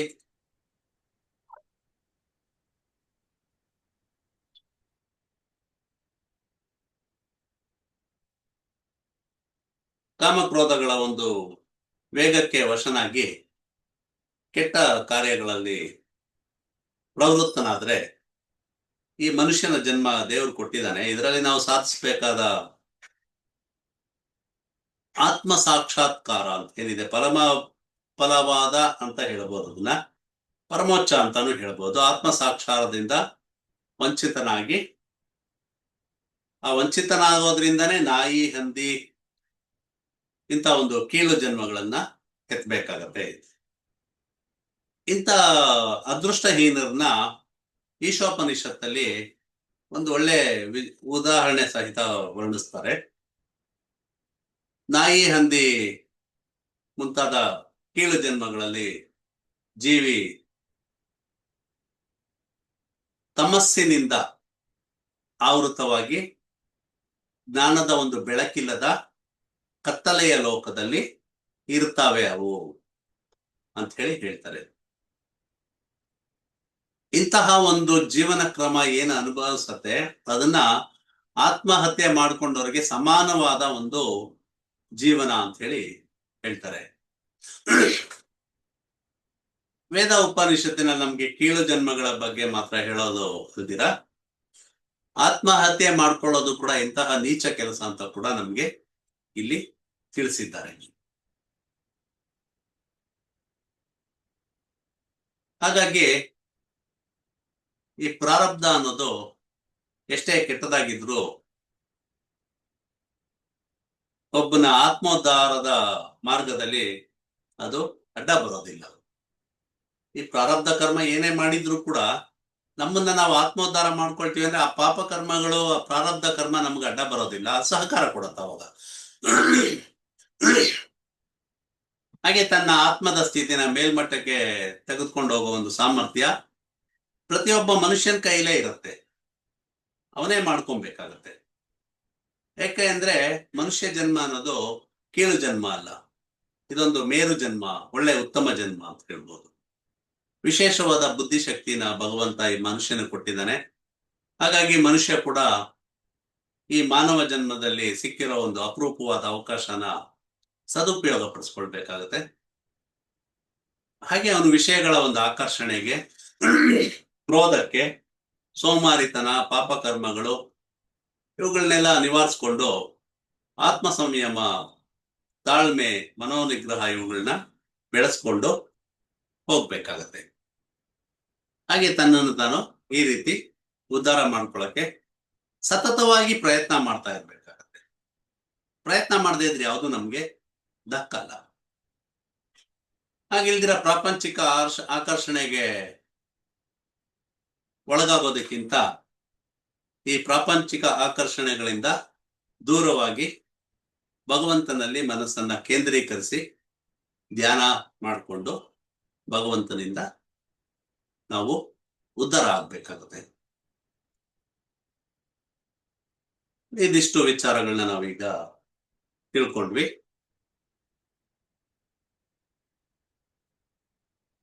ನೆಕ್ಸ್ಟ್ ಬಂದ್ರೆ ಈ ಮನುಷ್ಯನ ಅಥವಾ ಯಾವುದೇ ಜೀವಿ ಇರಬಹುದು, ಜೀವಿಗಳ ಮೇಲೆ ಜನ್ಮ ತಾಳೋದಕ್ಕೆ ಮೊದಲೇನೆ ಅಂದ್ರೆ ಗಂಡು ಅಥವಾ ಹೆಣ್ಣು ಯಾವುದೇ ಇರಬಹುದು, ಈ ರೀತಿ ಗಂಡು ಹೆಣ್ಣುಗಳ ಮಿಲನ ಆದಾಗ ಹೆಣ್ಣಿನ ಗರ್ಭದಲ್ಲಿ ಗರ್ಭಾಂಕುರ ಆಗುತ್ತೆ. ಹಾಗೆ ಗರ್ಭಾಂಕುರ ಆದ ಕೂಡಲೇನೆ ಗ್ರಹಗಳ ಒಂದು ಮತ್ತೆ ನಕ್ಷತ್ರಗಳ ಪರಿಣಾಮ ಅವುಗಳ ಮೇಲೆ ಆಗ್ತಾನೆ ಹೋಗುತ್ತೆ. ಹಾಗಾಗಿ ಉತ್ತಮ ಸಂಸ್ಕಾರವನ್ನ ಪಡೆದ ತಾಯಿಯ ಗರ್ಭದಿಂದ ಹುಟ್ಟುವ ಜೀವಿಗಳೇನಿರ್ತಾರೆ ಅವರ ಒಂದು ಗ್ರಹ ಸ್ಥಿತಿಗತಿಗಳು ಕೂಡ ಉತ್ತಮವಾಗೇ ಇರುತ್ತೆ ಅನ್ನೋದು ನಾವಿಲ್ಲಿ ಅರ್ಥ ಮಾಡ್ಕೊಬೇಕಾಗುತ್ತೆ. ಅವರ ಗ್ರಹ ಸ್ಥಿತಿಗತಿಗಳು ಉತ್ತಮವಾಗಿರುತ್ತೆ, ಅವರ ಮುಂದಿನ ಜೀವನದ ಉದ್ಧಾರಕ್ಕೆ ಇದು ಸಹಕಾರ ಕೊಡುತ್ತೆ ಅಂತ ಹೇಳಿ ನಾವು ಅರ್ಥ ಮಾಡ್ಕೊಬಹುದು. ಈ ಗರ್ಭಿಣಿಯರ ಒಂದೊಂದು ತಿಂಗಳ ಅವಧಿ ಏನಿರುತ್ತೆ, ಆ ಒಂದೊಂದು ತಿಂಗಳ ಅವಧಿನಲ್ಲಿ ಅವಳ ಒಂದು ಹೆಂಗಸಿನ ಮೇಲೆ ಆ ಒಂದು ಗರ್ಭದ ಮೇಲೆ ಒಂದೊಂದು ಗ್ರಹದ ಪರಿಣಾಮ ಇರುತ್ತೆ. ಹಾಗೆ ಇದನ್ನ ನಾವು ನಮ್ಮ ಪ್ರಯತ್ನಗಳಿಂದ ಉತ್ತಮಗೊಳಿಸ್ಕೊಂಡಾಗ ಉತ್ತಮ ಜೀವಿಗಳ ಜನನಕ್ಕೆ ಕಾರಣ ಆಗುತ್ತೆ. ಅಂದ್ರೆ ಒಳ್ಳೆ ಇದನ್ನ ಕೇಳೋದು, ಒಳ್ಳೆದನ್ನ ನೋಡೋದು, ಒಳ್ಳೆ ಮಾತಾಡೋದು, ಸಂಸ್ಕಾರವಂತರಾಗಿರೋದು, ಹಾಗೆ ಒಳ್ಳೆ ಕಾರ್ಯಗಳನ್ನ ಮಾಡೋದು, ದಾನ ಧರ್ಮಗಳನ್ನ ಮಾಡೋದು, ದೇವಸ್ಥಾನಗಳಿಗೆ ಹೋಗೋದು, ದೇವರನ್ನ ಪೂಜೆ ಮಾಡೋದು, ಈ ರೀತಿ ಎಲ್ಲ ಉತ್ತಮವಾದ ಒಂದು ಕಾರ್ಯಗಳನ್ನ ಮಾಡ್ತಾ ಇದ್ರೆ ಒಂದು ಉತ್ತಮವಾದ ಜೀವಿಗೆ ಜನನಕ್ಕೆ ಅವ್ರು ಕಾರಣ ಆಗ್ತಾರೆ ಅಂತ ಹೇಳಿ ಹೇಳ್ತಾರೆ. ಹಾಗಿಲ್ದಿರ ಪ್ರೆಗ್ನೆಂಟ್ ಆಗಿದ್ದಾಗ ಒತ್ತಡಕ್ಕೆ ಒಳಗಾಗೋದು, ಕೋಪ ಮಾಡ್ಕೊಳ್ಳೋದು, ಗಂಡನ ಮೇಲೆ ಜಗಳ ಆಡೋದು, ಇಲ್ಲ ಬೇರೆಯವ್ರ ಮೇಲೆ ಜಗಳ ಆಡೋದು, ಅತ್ತೆ ಮೇಲೆ ಜಗಳ ಆಡ್ತಾ ಇರೋದು, ಇಲ್ಲ ಕ್ರೋಧದಿಂದ ಇರೋದು, ಈ ತರ ಅವರು ಇದೆಲ್ಲ ನಡವಳಿಕೆಗಳಿದ್ದಾಗ ಆ ಮಗು ಮೇಲೆ ಅದು ಪರಿಣಾಮ ಬೀರುತ್ತೆ. ಗ್ರಹಗಳು ಕೂಡ ಅದಕ್ಕೆ ಸಹಕಾರಿಯಾದ ಗ್ರಹಗಳ ಒಂದು ಇದ್ರಲ್ಲೇ ಜನ್ಮ ತಾಳ್ತಾರೆ. ಅವಾಗ ಅವ್ರ ಜನ್ಮ, ಆ ಮಕ್ಕಳ ಜನ್ಮನೂ ಹಾಳಾಗತ್ತೆ. ಆಮೇಲೆ ಈ ತಂದೆ ತಾಯಿ ಕೊರಗ್ತಾ ಹೋಗ್ತಾರೆ, ಅಯ್ಯೋ ನನಗೆ ಇಂಥ ಮಗು ಹುಟ್ಬಿಡ್ತೆ, ನಾನು ಯಾಕೆ ಹೀಗಾಯ್ತು, ಯಾರು ಇಂಥ ಮಗು ಇಲ್ಲ, ನಮ್ಗೆ ಯಾಕೆ ಇಂಥ ಮಗು ಹುಟ್ಟಿತು, ನಮ್ಮ ಮನೆಯಲ್ಲಿ ಎಷ್ಟೆಷ್ಟು ಒಳ್ಳೊಳ್ಳೆ ಮಕ್ಕಳು ಹುಟ್ಟಿದ್ದಾರೆ, ಅವ್ರಿಗೆಲ್ಲ ಚೆನ್ನಾಗಿದ್ದಾರೆ, ನಮ್ಮ ಮಕ್ಳು ಯಾಕೆ ಈ ರೀತಿ ಭಾವನೆಗಳು ಬರಕ್ ಸ್ಟಾರ್ಟ್ ಆಗುತ್ತೆ. ಹಾಗಾಗಿ ಉತ್ತಮವಾದ ಒಂದು ನಡವಳಿಕೆ ಇಟ್ಕೊಂಡಾಗ, ಗರ್ಭಸ್ಥರಾದಾಗ ಆ ಉತ್ತಮ ನಡವಳಿಕೆ ಇರಬೇಕು. ಹಾಗಿದ್ದಾಗ ಮಾತ್ರ ಒಳ್ಳೆ ಒಂದು ಮಕ್ಕಳು ಹುಟ್ಟೋಕೆ ಸಾಧ್ಯತೆ ಇರುತ್ತೆ. ಹಾಗೆ ಈ ಜೀವಿ ಏನಿದ್ದಾನೆ, ತಾಯಿಯ ಗರ್ಭನ ಪ್ರವೇಶ ಮಾಡಿದ ದಿನದಿಂದಾನೇ, ಅವತ್ತಿಂದಾನೇ ಗ್ರಹಗಳು ಈ ಜೀವಿಗಳ ಮೇಲೆ ಪರಿಣಾಮ ಬೀರ್ತಾ ಹೋಗ್ತಾರೆ. ಗರ್ಭಾವಸ್ಥೆಯ ಮೊದಲನೇ ತಿಂಗಳಲ್ಲಿ ಶುಕ್ರನ ಪ್ರಭಾವ ಅಧಿಕವಾಗಿರುತ್ತೆ. ಇನ್ನ ಎರಡನೇ ತಿಂಗಳಲ್ಲಿ ಕುಜನ ಪ್ರಭಾವ ಇರುತ್ತೆ. ಮೂರನೇ ತಿಂಗಳಲ್ಲಿ ಗುರುವಿನ ಪ್ರಭಾವ ಇರುತ್ತೆ. ನಾಲ್ಕನೇ ತಿಂಗಳಲ್ಲಿ ರವಿಯ ಪ್ರಭಾವ ಇರುತ್ತೆ. ಐದನೇ ತಿಂಗಳಲ್ಲಿ ಚಂದ್ರನ ಪ್ರಭಾವ ಇರುತ್ತೆ. ಆರನೇ ತಿಂಗಳಲ್ಲಿ ಶನಿಯ ಪ್ರಭಾವ ಇರುತ್ತೆ. ಏಳನೇ ತಿಂಗಳಲ್ಲಿ ಬುಧನ ಪ್ರಭಾವ ಇರುತ್ತೆ. ಎಂಟನೇ ತಿಂಗಳಲ್ಲಿ ಏನು ಗರ್ಭ ಮೂಡೋದಕ್ಕೆ ಕಾರಣ ಆಗಿತ್ತು ಆ ಒಂದು ಗ್ರಹದ ಪ್ರಭಾವ ಇರುತ್ತೆ. ಯಾವುದಾದ್ರೂ ಗ್ರಹದಿಂದ ಗರ್ಭಸ್ಥರಾಗಿರ್ಬಹುದು. ಅವಾಗ ಯಾವ ಗ್ರಹದ ಪರಿಣಾಮ ಇರುತ್ತೆ, ಯಾವ ಗ್ರಹದ ಒಂದು ಸಹಕಾರ ಇರುತ್ತೆ, ಯಾವ ಗ್ರಹ ಸಹಕಾರ ಕೊಟ್ಟಿದೆ, ನಾವು ಅದನ್ನ ಜಾತಕದ ಮೂಲಕ ನೋಡಬಹುದು, ವಿಶ್ಲೇಷಣೆ ಮಾಡಬಹುದು. ಆ ಒಂದು ಗ್ರಹದ ಪ್ರಭಾವ ಅಷ್ಟಮ ತಿಂಗಳಲ್ಲಿ, ಎಂಟನೇ ತಿಂಗಳಲ್ಲಿ ಇರುತ್ತೆ. ಒಂಬತ್ತನೇ ತಿಂಗಳಲ್ಲಿ ಮತ್ತೆ ಚಂದ್ರನ ಪ್ರಭಾವಕ್ಕೆ ಒಳಗಾಗತ್ತೆ. ಹತ್ತನೇ ತಿಂಗಳಲ್ಲಿ ಸೂರ್ಯನ ಪ್ರಭಾವ ಇರುತ್ತೆ. ಹೀಗೆ ಜೀವಿಯ ಮೇಲೆ ಎಲ್ಲಾ ಗ್ರಹಗಳ ಪ್ರಭಾವ ಇರುತ್ತೆ ಅಂತ ಹೇಳಿ ನಾವು ಅರ್ಥ ಮಾಡ್ಕೊಳ್ಬಹುದು. ರಾಹುಕೇತು ಬರಲ್ಲ ಸರ್ ಇದರಲ್ಲಿ? ರಾಹುಕೇತುನ ನಾವು ಇದರಲ್ಲಿ ತಗೊಳ್ಳೋದಿಲ್ಲ. ಆಕ್ಚುಲಿ ಪರಾಶರದಲ್ಲಿ ರಾಹುಕೇತುಗಳ ಒಂದು ವಿಚಾರ ಇಲ್ಲ. ಅದನ್ನ ಗ್ರಹ ಅಂತ ಕನ್ಸಿಡರ್ ಮಾಡ್ಲಿಲ್ಲ, ಛಾಯಾಗ್ರಹ ಅಂತ ಹೇಳಿ ಹೇಳ್ತಾರಲ್ಲ, ಹಾಗಾಗಿ ಅದನ್ನ ತಗೊಳ್ತಾ ಇಲ್ಲ. ಇನ್ನ ಮುಂದೆ ಅರುಣ ಪ್ರಶ್ನ. ಈ ಅರುಣ ಪ್ರಶ್ನದಲ್ಲಿ ಸೂರ್ಯನ ಕುರಿತಾಗಿ ಕೆಲವು ವಿಚಾರಗಳನ್ನ ಹೇಳ್ತಾರೆ. ಸೂರ್ಯನ ವಿಶ್ವದ ಆತ್ಮ ಅಂತ ಹೇಳಿ, ಹಾಗೆ ಎಲ್ಲಾ ಆತ್ಮಗಳ ಪ್ರಭು ಅಂತ ಹೇಳಿ ಹೇಳಿದ್ದಾರೆ. ಸೂರ್ಯನ ವಿಶ್ವದ ಆತ್ಮ ಅಂತ ಹೇಳೋದು ಮಾತ್ರ ಅದಿರ, ಎಲ್ಲಾ ಆತ್ಮಗಳಿಗೂ ಅವನೇ ಕಾರಣೀಭೂತ, ಅವನೇ ಎಲ್ಲಾ ಆತ್ಮಗಳ ಒಂದು ಪ್ರಭು ಅಂತ ಹೇಳಿ, ಆತ್ಮಕಾರಕ ಅಂತ ಹೇಳಿ ನಾವು ಅದಕ್ಕೆ ಹೇಳಿದ್ದಾರೆ. ಹಾಗಾಗಿ ಎಲ್ಲಾ ಜೀವಿಗಳ ಈ ಪ್ರಭುವಾದ ಸೂರ್ಯ ಏನಿದ್ದಾನೆ, ಅವನು ಪ್ರಸವದ ಕೊನೆಯ ತಿಂಗಳಿನಲ್ಲಿ ಪ್ರಭುವಾಗಿರ್ತಾನೆ. ಅವನಿಂದಾನೇ ಈ ಜೀವಾತ್ಮ ಈ ವಿಶ್ವದಲ್ಲಿ ಪರಮಾತ್ಮನ ಜೊತೆ ಸಂಬಂಧ ಪಡೆಯುತ್ತೆ, ಯೂನಿವರ್ಸ್ಗೆ ಕನೆಕ್ಟ್ ಆಗ್ತಾರೆ. ಇದನ್ನೇ ಜನ್ಮ ಅಂತ ಹೇಳಿ ಹೇಳ್ತಾರೆ.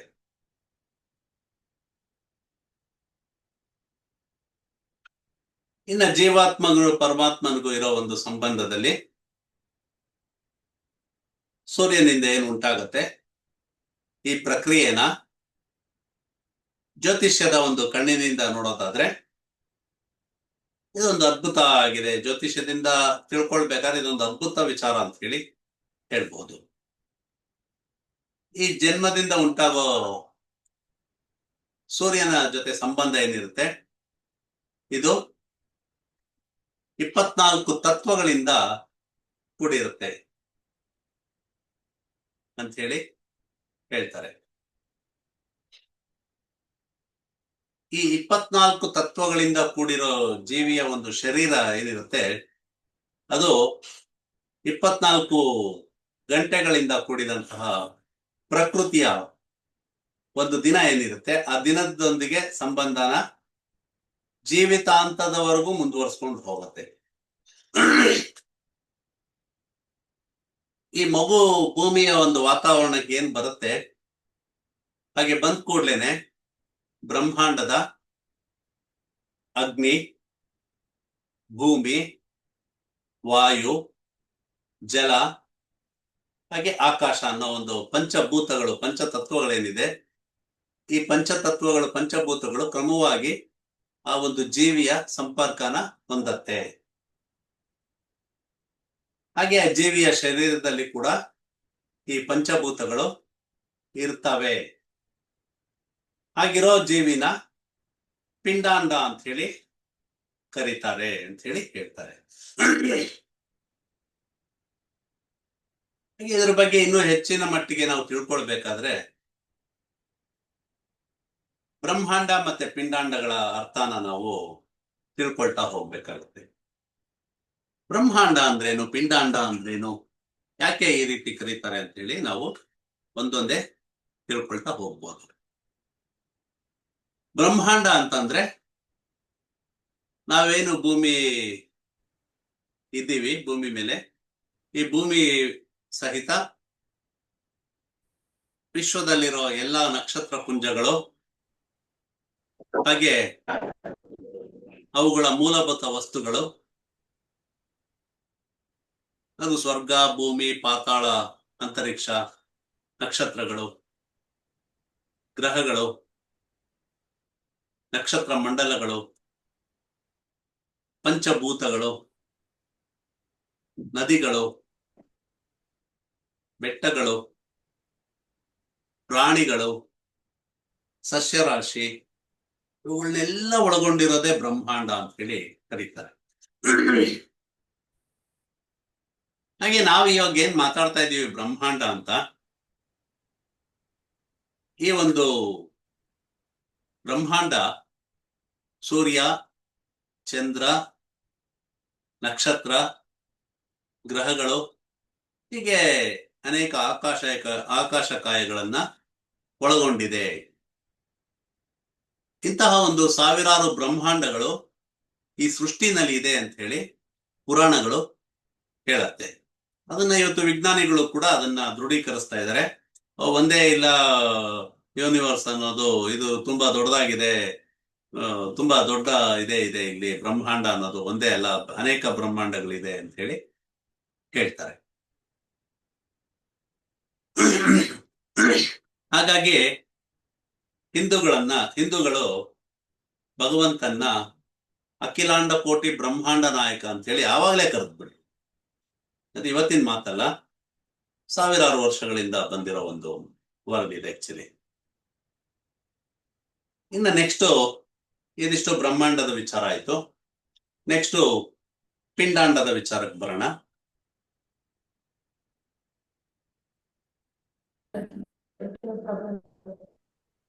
ರಾಮಸ್ವಾಮಿ ಅವರೇ ಮ್ಯೂಟ್ ಮಾಡ್ಕೊಳ್ಳಿ ದಯವಿಟ್ಟು.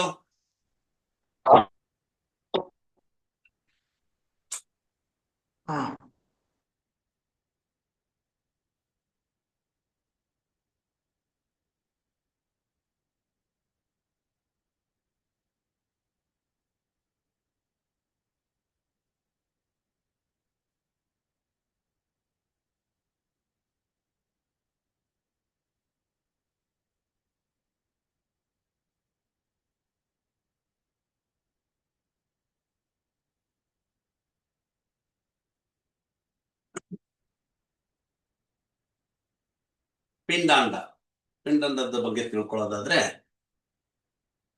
ಈ ತಾಯಿ ಗರ್ಭದಲ್ಲಿ ಏನು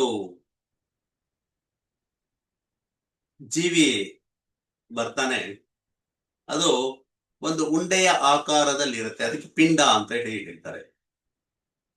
ಪಿಂಡದ ಆಕಾರ ಅಂದ್ರೆ ಒಂದು ಉಂಡೆಯ ಆಕಾರದಲ್ಲಿ ಅದು ಬೆಳೆಯುತ್ತೆ. ಹಾಗಾಗಿ ಈ ಜೀವಿಗೆ ಪಿಂಡಾಂಡ ಅಂತ ಹೇಳಿ ಕರೀತಾರೆ. ಹಾಗೆ ಈ ಪಿಂಡಾಂಡದಲ್ಲಿ ಬ್ರಹ್ಮಾಂಡದಲ್ಲಿರೋ ಎಲ್ಲಾ ಮೂಲಭೂತ ವಸ್ತುಗಳು ಇರುತ್ತೆ ಅಂತ ಹೇಳಿ ಹೇಳ್ತಾರೆ. ಬ್ರಹ್ಮಾಂಡದಲ್ಲಿ ಏನೇನಿದೆ ಅದೆಲ್ಲ ಪಿಂಡಾಂಡದಲ್ಲೂ ಕೂಡ ಇರುತ್ತೆ. ಹಾಗಾಗಿನೇ ಈ ಬ್ರಹ್ಮಾಂಡನೇ ಪಿಂಡಾಂಡ ಅಂತ ಕೂಡ ಕರೀತಾರೆ.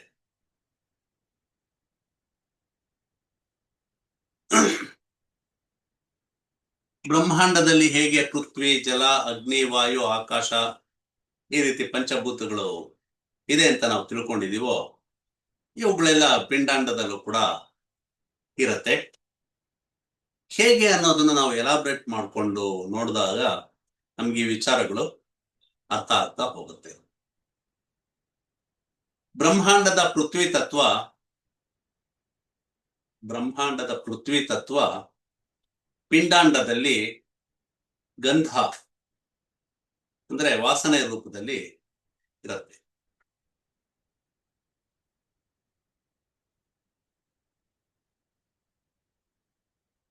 ಬ್ರಹ್ಮಾಂಡದಲ್ಲಿರುವಂತಹ ಜಲತತ್ವ ಏನಿದೆ ಪಿಂಡಾಂಡದಲ್ಲಿ ರಸದ ಅಂದ್ರೆ ದೇಹದಲ್ಲಿ ಇರತಕ್ಕಂತಹ ದ್ರವ ಪದಾರ್ಥಗಳ ರೂಪದಲ್ಲಿ ಇರುತ್ತೆ.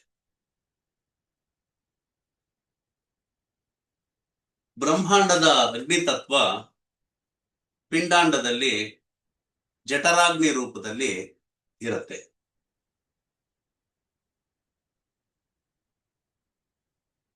ನೆಕ್ಸ್ಟ್ ಬ್ರಹ್ಮಾಂಡದಲ್ಲಿರೋ ವಾಯುತತ್ವ ಪಿಂಡಾಂಡದಲ್ಲಿ ಉಸಿರಾಟ ಮತ್ತೆ ಮೋಷನ್ ಅಂದ್ರೆ ಚಲನೆ ರೂಪದಲ್ಲಿ ಇರುತ್ತೆ.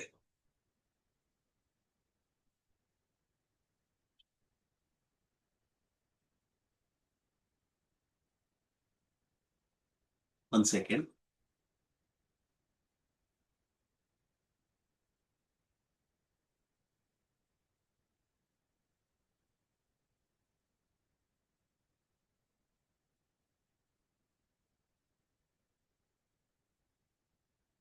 ಇನ್ನ ಬ್ರಹ್ಮಾಂಡದಲ್ಲಿರೋ ಆಕಾಶ ತತ್ವ ಪಿಂಡಾಂಡದಲ್ಲಿ ಮನಸ್ಸಿನ ಕಲ್ಪನೆಯ ರೂಪದಲ್ಲಿ ಅಡಕವಾಗಿರುತ್ತೆ.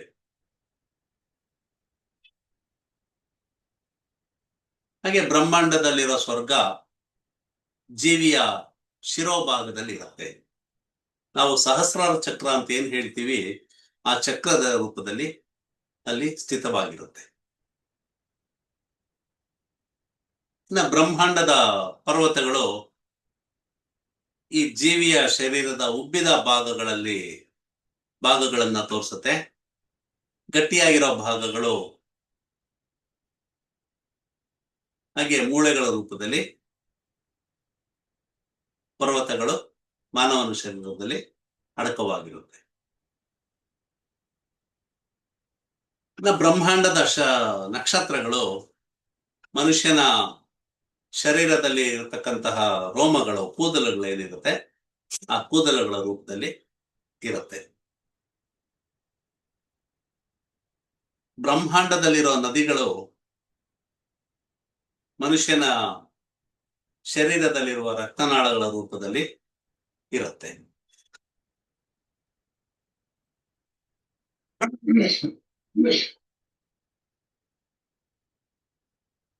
ಇನ್ನು ಬ್ರಹ್ಮಾಂಡದಲ್ಲಿರೋ ನವಗ್ರಹಗಳು ಮನುಷ್ಯನ ಶರೀರದ ನವರಂಧ್ರಗಳಾಗಿರುತ್ತೆ. ನವರಂಧ್ರಗಳು ಅಂದ್ರೆ 2 ಕಣ್ಣುಗಳು, ಮೂಗಿನ 2 ಹೊಳ್ಳೆಗಳು, 2 ಕಿವಿಗಳು, 1 ಬಾಯಿ, 2 ವಿಸರ್ಜನಾಂಗಗಳು. ಇವುಗಳೇನಿದೆ ಇದು ಶರೀರದ ನವರಂಧ್ರಗಳು ಅಂತ ಹೇಳ್ತೀವಿ. ಇದಕ್ಕೆ ಹೇಗೆ ಗ್ರಹಗಳು ಹೊಂದಾಣಿಕೆ ಮಾಡಿದ್ದಾರೆ ಅಂತ ನೋಡೋದಾದ್ರೆ ಕಣ್ಣುಗಳಿಗೆ ರವಿ ಮತ್ತೆ ಚಂದ್ರ ಅಧಿಪತಿಗಳಾಗ್ತಾರೆ. ಕಣ್ಣುಗಳಿಗೆ ರವಿ ಮತ್ತು ಚಂದ್ರರು ಅಧಿಪತಿಗಳಾಗ್ತಾರೆ. ಬುಧ ಮತ್ತೆ ಶುಕ್ರರು ಮೂಗಿನ ಹೊಳ್ಳೆಗಳಿಗೆ ಅಧಿಪತಿಗಳಾಗ್ತಾರೆ. ಶನಿ ಮತ್ತೆ ಕುಜರು ಕಿವಿಗಳಿಗೆ ಅಧಿಪತಿಗಳಾಗ್ತಾರೆ. ಗುರು ಬಾಯಿಗೆ, ರಾಹು ಮತ್ತು ಕೇತುಗಳು ವಿಸರ್ಜನಾಂಗಗಳಿಗೆ ಅಧಿಪರಾಗ್ತಾರೆ. ಈ ರೀತಿ ಬ್ರಹ್ಮಾಂಡದಲ್ಲಿರೋ ಎಲ್ಲ ವಸ್ತುಗಳು ಪಿಂಡಾಂಡ ಅಂತ ಏನ್ ನಾವು ಕರಿತೀವಿ ಆ ನಮ್ಮ ಶರೀರದಲ್ಲಿ ಇದೆ ಅಂತ ಹೇಳಿ ನಾವು ಅರ್ಥ ಮಾಡ್ಕೊಳ್ಬಹುದು. ಹಾಗಾಗಿ ಮನುಷ್ಯ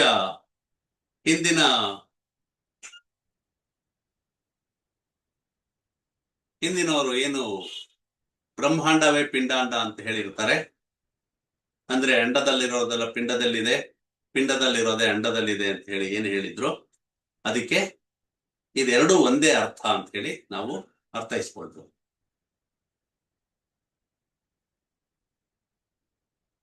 ಹಾಗಾಗಿನೇ ಈ ವಾತಾವರಣದಲ್ಲಿ ಏನು ಪ್ರಕೃತಿನಲ್ಲಿ ಬದಲಾವಣೆಗಳಾಗತ್ತೆ, ವಾತಾವರಣ ಅಥವಾ ಪ್ರಕೃತಿ ಇರಬೇಕು, ಇದೆರಡರಲ್ಲಿ ಏನು ಬದಲಾವಣೆಗಳಾಗತ್ತೆ, ನಮ್ಮ ಶರೀರದಲ್ಲೂ ಕೂಡ ಆ ಬದಲಾವಣೆಗಳು ಕಾಣ್ತಾ ಹೋಗ್ತೀವಿ. ಯಾಕೆ ಹೀಗಾಗತ್ತೆ ಅಂದ್ರೆ, ಪಿಂಡಾಂಡದ ಮೂಲ ವಸ್ತುಗಳು ಬ್ರಹ್ಮಾಂಡದ ವಸ್ತುಗಳಿಗೆ ಹೊಂದ್ಕೊಳ್ಬೇಕಾಗತ್ತೆ. ಈಗ ಕ್ಲೈಮೇಟ್ ಚೇಂಜ್ ಆದಾಗ ಶೀತ ಆಗ್ಬೋದು, ನೆಗಡಿ, ಕೆಮ್ಮು, ಜ್ವರ ಬರೋದು, ಈ ರೀತಿ ಬದಲಾವಣೆಗಳು ನಮ್ಮ ದೇಹದಲ್ಲೂ ಕೂಡ ಆಗ್ತಾ ಹೋಗುತ್ತೆ. ಅದಕ್ಕೆ ಹೊಂದ್ಕೊಂಡ್ಮೇಲೆ ಮತ್ತೆ ನಾವು ಅದಕ್ಕೆ ಹೊಂದ್ಕೊಂಡಿರ್ತೀವಿ, ಮತ್ತೆ ನಾವು ಸರಿ ಹೋಗ್ತೀವಿ. ಹಾಗಾಗಿ ನಮ್ಗೆ ಆರೋಗ್ಯ ಸಮಸ್ಯೆಗಳು ಉದ್ಭವ ಆಗುತ್ತೆ. ಈ ಜ್ಯೋತಿಷ್ಶಾಸ್ತ್ರ ಅನ್ನೋದು ಕೂಡ ಬ್ರಹ್ಮಾಂಡ ಪಿಂಡಾಂಡಗಳ ಒಂದು ಬದಲಾವಣೆಗಳನ್ನ, ಗ್ರಹಗಳು ಮಾನವನ ಮೇಲೆ ಉಂಟು ಮಾಡುವ ಪರಿಣಾಮಗಳನ್ನ ಅಧ್ಯಯನ ಮಾಡುವ ಮೂಲಕ ನಮ್ಗೆ ತಿಳಿಸಿಕೊಡುವಂತಹ ಒಂದು ವಿಜ್ಞಾನ ಅಂತ ಹೇಳಿ ನಾವು ಕರಿಬಹುದು. ಈ ಗ್ರಹಗಳೇನಿದೆ, ಆ ಗ್ರಹಗಳು ವಿವಿಧ ಜೀವಿಗಳ ಮೇಲೆ ವಿವಿಧ ರೀತಿಯಲ್ಲಿ ಪರಿಣಾಮಗಳನ್ನ ಬೀರ್ತಾ ಇರುತ್ತೆ ಅನ್ನೋದು ನಾವು ಅರ್ಥ ಮಾಡ್ಕೊಳ್ಬಹುದು. ಇದು ಎಷ್ಟು ಸತ್ಯ ಎಷ್ಟು ಸುಳ್ಳು ಅನ್ನೋದನ್ನ, ಅದರ ಒಂದು ಶಕ್ತಿ ಏನಿದೆ, ಅದರ ಬಲಾಬಲಗಳೇನಿದೆ, ಅದನ್ನ ನಮ್ಗೆ ಜ್ಯೋತಿಷ್ಶಾಸ್ತ್ರ ತಿಳಿಸ್ಕೊಡೋ ಒಂದು ಸಾಧನ ಅಂತ ಹೇಳಿ ನಾವು ಇದನ್ನ ತಿಳ್ಕೊಳ್ಬಹುದು. ಇಲ್ಲಿವರೆಗೆ ನಾವು ಬ್ರಹ್ಮಾಂಡ ಪಿಂಡಾಂಡಗಳ ಸಂಬಂಧ ಏನು ಅಂತ ಹೇಳಿ ತಿಳ್ಕೊಂಡ್ವಿ.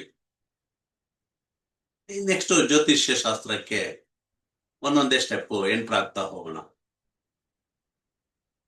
ಈ ಜ್ಯೋತಿಷ್ಯ ಶಾಸ್ತ್ರ ತಿಳ್ಕೊಳ್ಬೇಕಾದ್ರೆ ನಾವು ಇದರ ಒಂದು ಅಧ್ಯಯನ ಮಾಡ್ಬೇಕಾದ್ರೆ ನಮ್ಗೆ ಋತುಗಳು, ಮಾಸಗಳು, ಗ್ರಹಗಳು, ನಕ್ಷತ್ರಗಳು, ವಾರದ ದಿನಗಳು, ತಿಥಿಗಳು, ಯೋಗಗಳು, ಕರ್ಣಗಳು ಮತ್ತೆ ವರ್ಷ, ಇವುಗಳನ್ನ ನಾವು ತಿಳ್ಕೊಳ್ತಾ ಹೋಗ್ಬೇಕಾಗತ್ತೆ.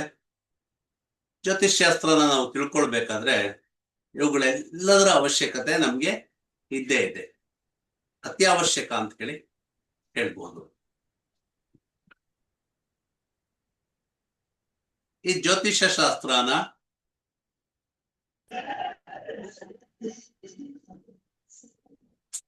ಯಾಕೆ ಅನ್ಮ್ಯೂಟ್ ಮಾಡ್ಕೊಳ್ತಾರೆ?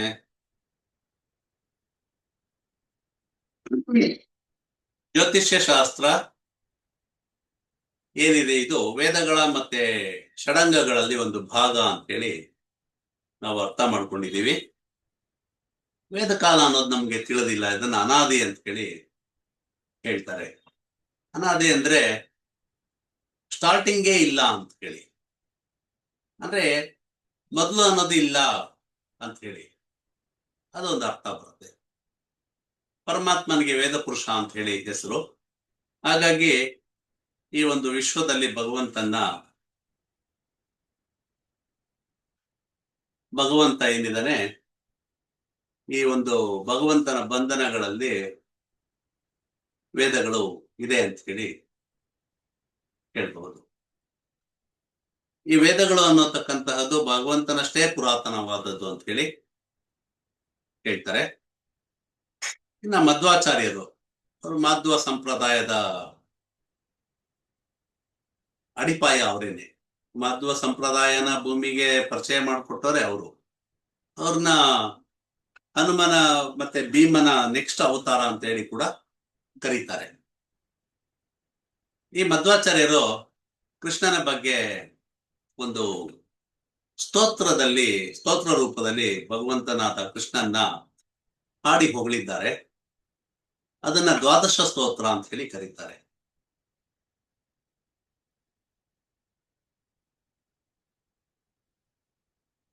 ಇದರಿಂದ ಭಗವಂತ ವೇದಗಳಲ್ಲಿ ಮಾತ್ರ ಅಲ್ದಿರ ಭಗವಂತಾನೇ ವೇದಗಳು ಅಂತ ಹೇಳಿ ನಾವು ತಿಳ್ಕೊಳ್ಬಹುದು.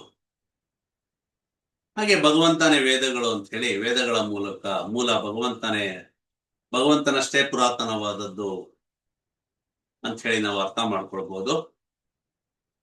ಹಾಗೆ ವೇದಾಂಗವಾದ, ಜ್ಯೋತಿಷ್ಯ ಶಾಸ್ತ್ರದ್ದು ವೇದದ ಒಂದು ಅಂಗನೇ. ಈ ವೇದಾಂಗ, ಈ ಜ್ಯೋತಿಷ್ಯ ಶಾಸ್ತ್ರ ಕೂಡ ಭಗವಂತನಷ್ಟೇ ಪುರಾತನವಾದದ್ದು ಅಂತ ಹೇಳಿ ನಾವು ಒಂದು ತೀರ್ಮಾನಕ್ಕೆ ಬರಬಹುದು.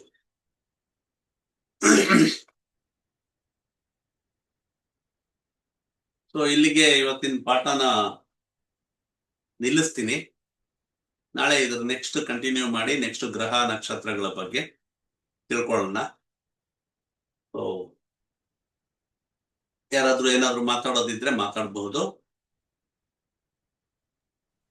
ಸರ್, ಭಗವದ್ಗೀತೆ ಯಾವ್ದನ್ನ ತಗೊಂಡು ಓದ್ಬೇಕು? ಯಾಕಂದ್ರೆ ಭಗವದ್ಗೀತೆನಲ್ಲಿ ತುಂಬಾ ಕನ್ಫ್ಯೂಷನ್ಸ್ ಇದೆ. ಭಗವದ್ಗೀತೆನಲ್ಲಿ ಕನ್ಫ್ಯೂಷನ್ ಇಲ್ಲ. ಅಲ್ಲಲ್ಲ, ಯಾರು ರಚನೆ ಮಾಡಿದ್ದಾರೆ ಅವ್ರದ್ದು. ಇಲ್ಲ, ಅದು ಸ್ವಲ್ಪ ಕಷ್ಟ ಈಗ, ಯಾಕೆಂದ್ರೆ ತುಂಬಾ ಜನ ಆತರಿಸಿದ್ದಾರೆ. ಯಾಕಂದ್ರೆ ಇಸ್ಕಾನ್ದು ಜಾಸ್ತಿ ಪ್ರಮೋಷನ್ಸ್ ಆಗ್ಬಿಡ್ತಾ ಇದೆ. ಇಸ್ಕಾನ್ ತಗೊಂಡಾಗ ನಿಮ್ಗೆ ಕೆಲವು ವಿಚಾರಗಳಲ್ಲಿ ಕನ್ಫ್ಯೂಷನ್ಸ್ ಬರುತ್ತೆ. ಅದಕ್ಕೋಸ್ಕರನೇ ಸರ್. ಹೌದು.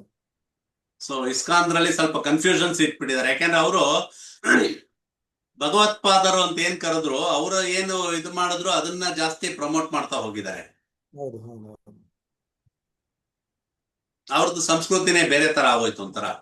Correct sir. ಹೌದು. ಹಾಗೆ ಅವ್ರು ಹೇಳಿರೋದು ತಪ್ಪಿಲ್ಲ, ಕೆಲವು ಬದಲಾವಣೆಗಳಲ್ಲಿ ನಮ್ಗೆ ಕಾಣಿಸುತ್ತೆ. ಮೂಲ ಸಿಗೋದಿಲ್ಲಲ್ಲ ಸರ್. ಹೌದು. ಅದಕ್ಕೆ ಗ್ರಂಥಕರ್ತರು ಯಾರು ಅಂತ ಹೇಳಿ ಹುಡ್ಕೋ ಸ್ವಲ್ಪ ಕಷ್ಟ ಈಗ. ನೀವು ಯಾವ್ದು ರೆಫರ್ ಮಾಡ್ತೀರಾ ಅಂತ ಸರ್ ನಿಮ್ ಕಡೆಯಿಂದ?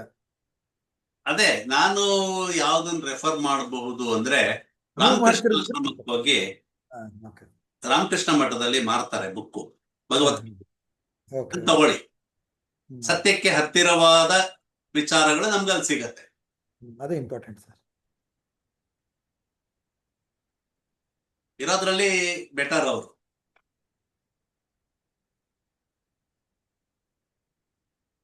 ಈ ವೇದಗಳಂತ ಅಂದ್ರೆ ಸರ್, ಯಜುರ್ವೇದ, ಅಥರ್ವವೇದ, ಸಾಮವೇದ ಇದೆಲ್ಲ ಇದೆಯಲ್ಲ ಸರ್, ಇದ್ರ ಬಗ್ಗೆ ಏನಾದ್ರು ಬುಕ್ಸ್ಗಳು, ಆಮೇಲೆ ಇದಕ್ಕೂ ನಮ್ಗೆ ಏನಾದ್ರು ಸಿಗತ್ತಾ ಗ್ರಂಥಗಳು? ಸರ್, ನೀವು ಅದನ್ನೆಲ್ಲ ಅಧ್ಯಯನ ಮಾಡಕ್ ಹೋದ್ರೆ ಈ ಜನ್ಮ ಸಾಲಲ್ಲ ಸರ್.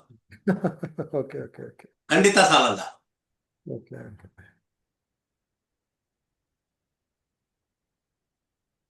ಸೊ ಭಗವದ್ಗೀತೆ ಒಂದು ಮಾಡಿದ್ರೆ ಸಾಕಾಗತ್ತಲ್ಲ ಸರ್? ಹಾ, ಭಗವದ್ಗೀತೆನಲ್ಲಿ ನಿಮ್ಗೆ ಎಲ್ಲ ಸಿಕ್ಬಿಡತ್ತೆ. ಅಚ್ಚಾ, ಓಕೆ. ಭಾಗವತ ಓದಿ. ಭಾಗವತ ಅದು ಯಾರ್ದನ್ನ ಇದು ಮಾಡ್ಬೋದು ಸರ್? ಭಾಗವತ ನಿಮ್ಗೆ ಇಲ್ಲಿ ಆ ವೇದಾಂತ ಬುಕ್ ಹೌಸ್ ಅಲ್ಲಿ ಹೋಗಿ ಕೇಳಿ.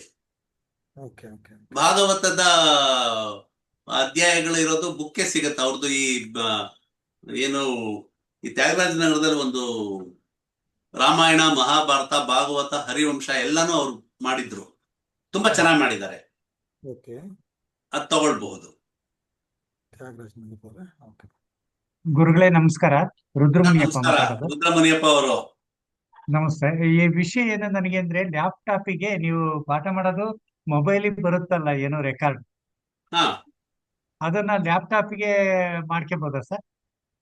ಲ್ಯಾಪ್ಟಾಪ್ ಅಲ್ಲ, ಅದು ಆ ರೆಕಾರ್ಡ್ ಅನ್ನು ಲ್ಯಾಪ್ಟಾಪ್ಗೆ ಟ್ರಾನ್ಸ್ಫರ್ ಮಾಡ್ಕೋಬಹುದಾ ಅಥವಾ ನೀವೇ ಕಳಿಸ್ಕೊಡ್ತೀರಾ? ಮಾಡ್ಬೋದು. ಅದು ಲಿಂಕ್ ಏನಿರುತ್ತೆ ಲ್ಯಾಪ್ಟಾಪ್ ಅಲ್ಲಿ ಹಾಕೊಳ್ಳಿ.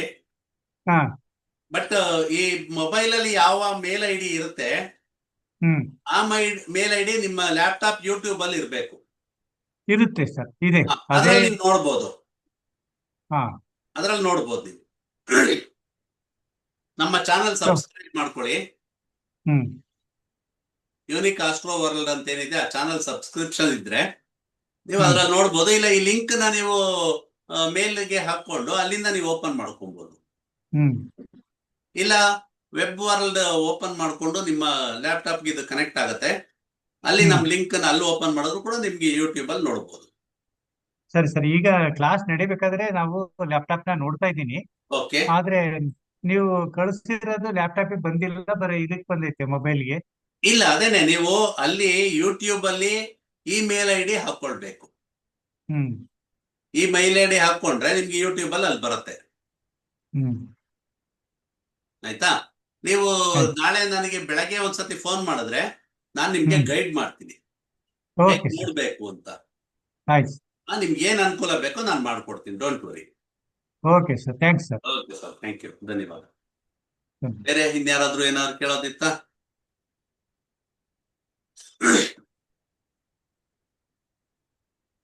ಎಷ್ಟು ಗಂಟೆ ಫೋನ್ ಮಾಡ್ಲಿ ಸರ್ ರುದ್ರಮುನಿಯಪ್ಪ ನಿಮ್ಗೆ? ನಾಳೆ ಬೆಳಿಗ್ಗೆ? ಮಾಡಿ ಒಂದು 11 ಗಂಟೆ ಆಗಿ ಮಾಡಿ. ಬೆಳಗ್ಗೆ ನಾನು ಆಯ್ತು. ಸಿಕ್ಕಲ್ಲ, ಬೆಳಗ್ಗೆ ಸ್ವಲ್ಪ ಬ್ಯುಸಿ ಇರ್ತೀನಿ. ಆಯ್ತು. 11 ಗಂಟೆ ನಂತರ ಮಾಡಿ. Okay sir, thank you.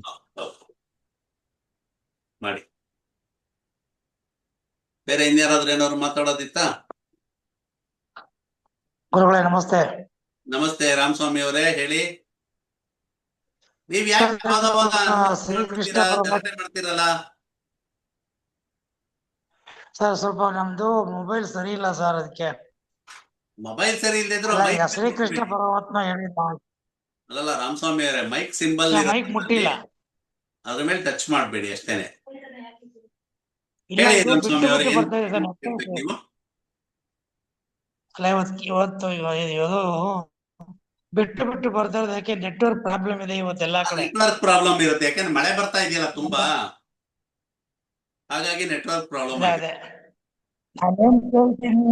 ನಾನೇನ್ ಕೇಳ್ಬೇಕು ಅಂದ್ರೆ, ಹಾ ಈಗ ಶ್ರೀಕೃಷ್ಣ ಪರಮಾತ್ಮ ಹೇಳಿದ ಹಾಗೆ ಹಾ ಸರ್, ಹೇಳಿ ಹೇಳಿ. ಸರ್ವೇ ಸಾಮಾನ್ಯವಾಗಿ ಎಲ್ಲರೂ ಆರೋಗ್ಯವಂತರಾಗಿದ್ದಾರೆ. ಹಾ ನೀವ್ ಹೇಳಿದ ಹಾಗೆ ಹಾ ಶೌಚಾಲಯಕ್ಕೆ ಹೋಗುವುದು, ಕೈಕಾಲು ತೊಳ್ಕೋಬಹುದು.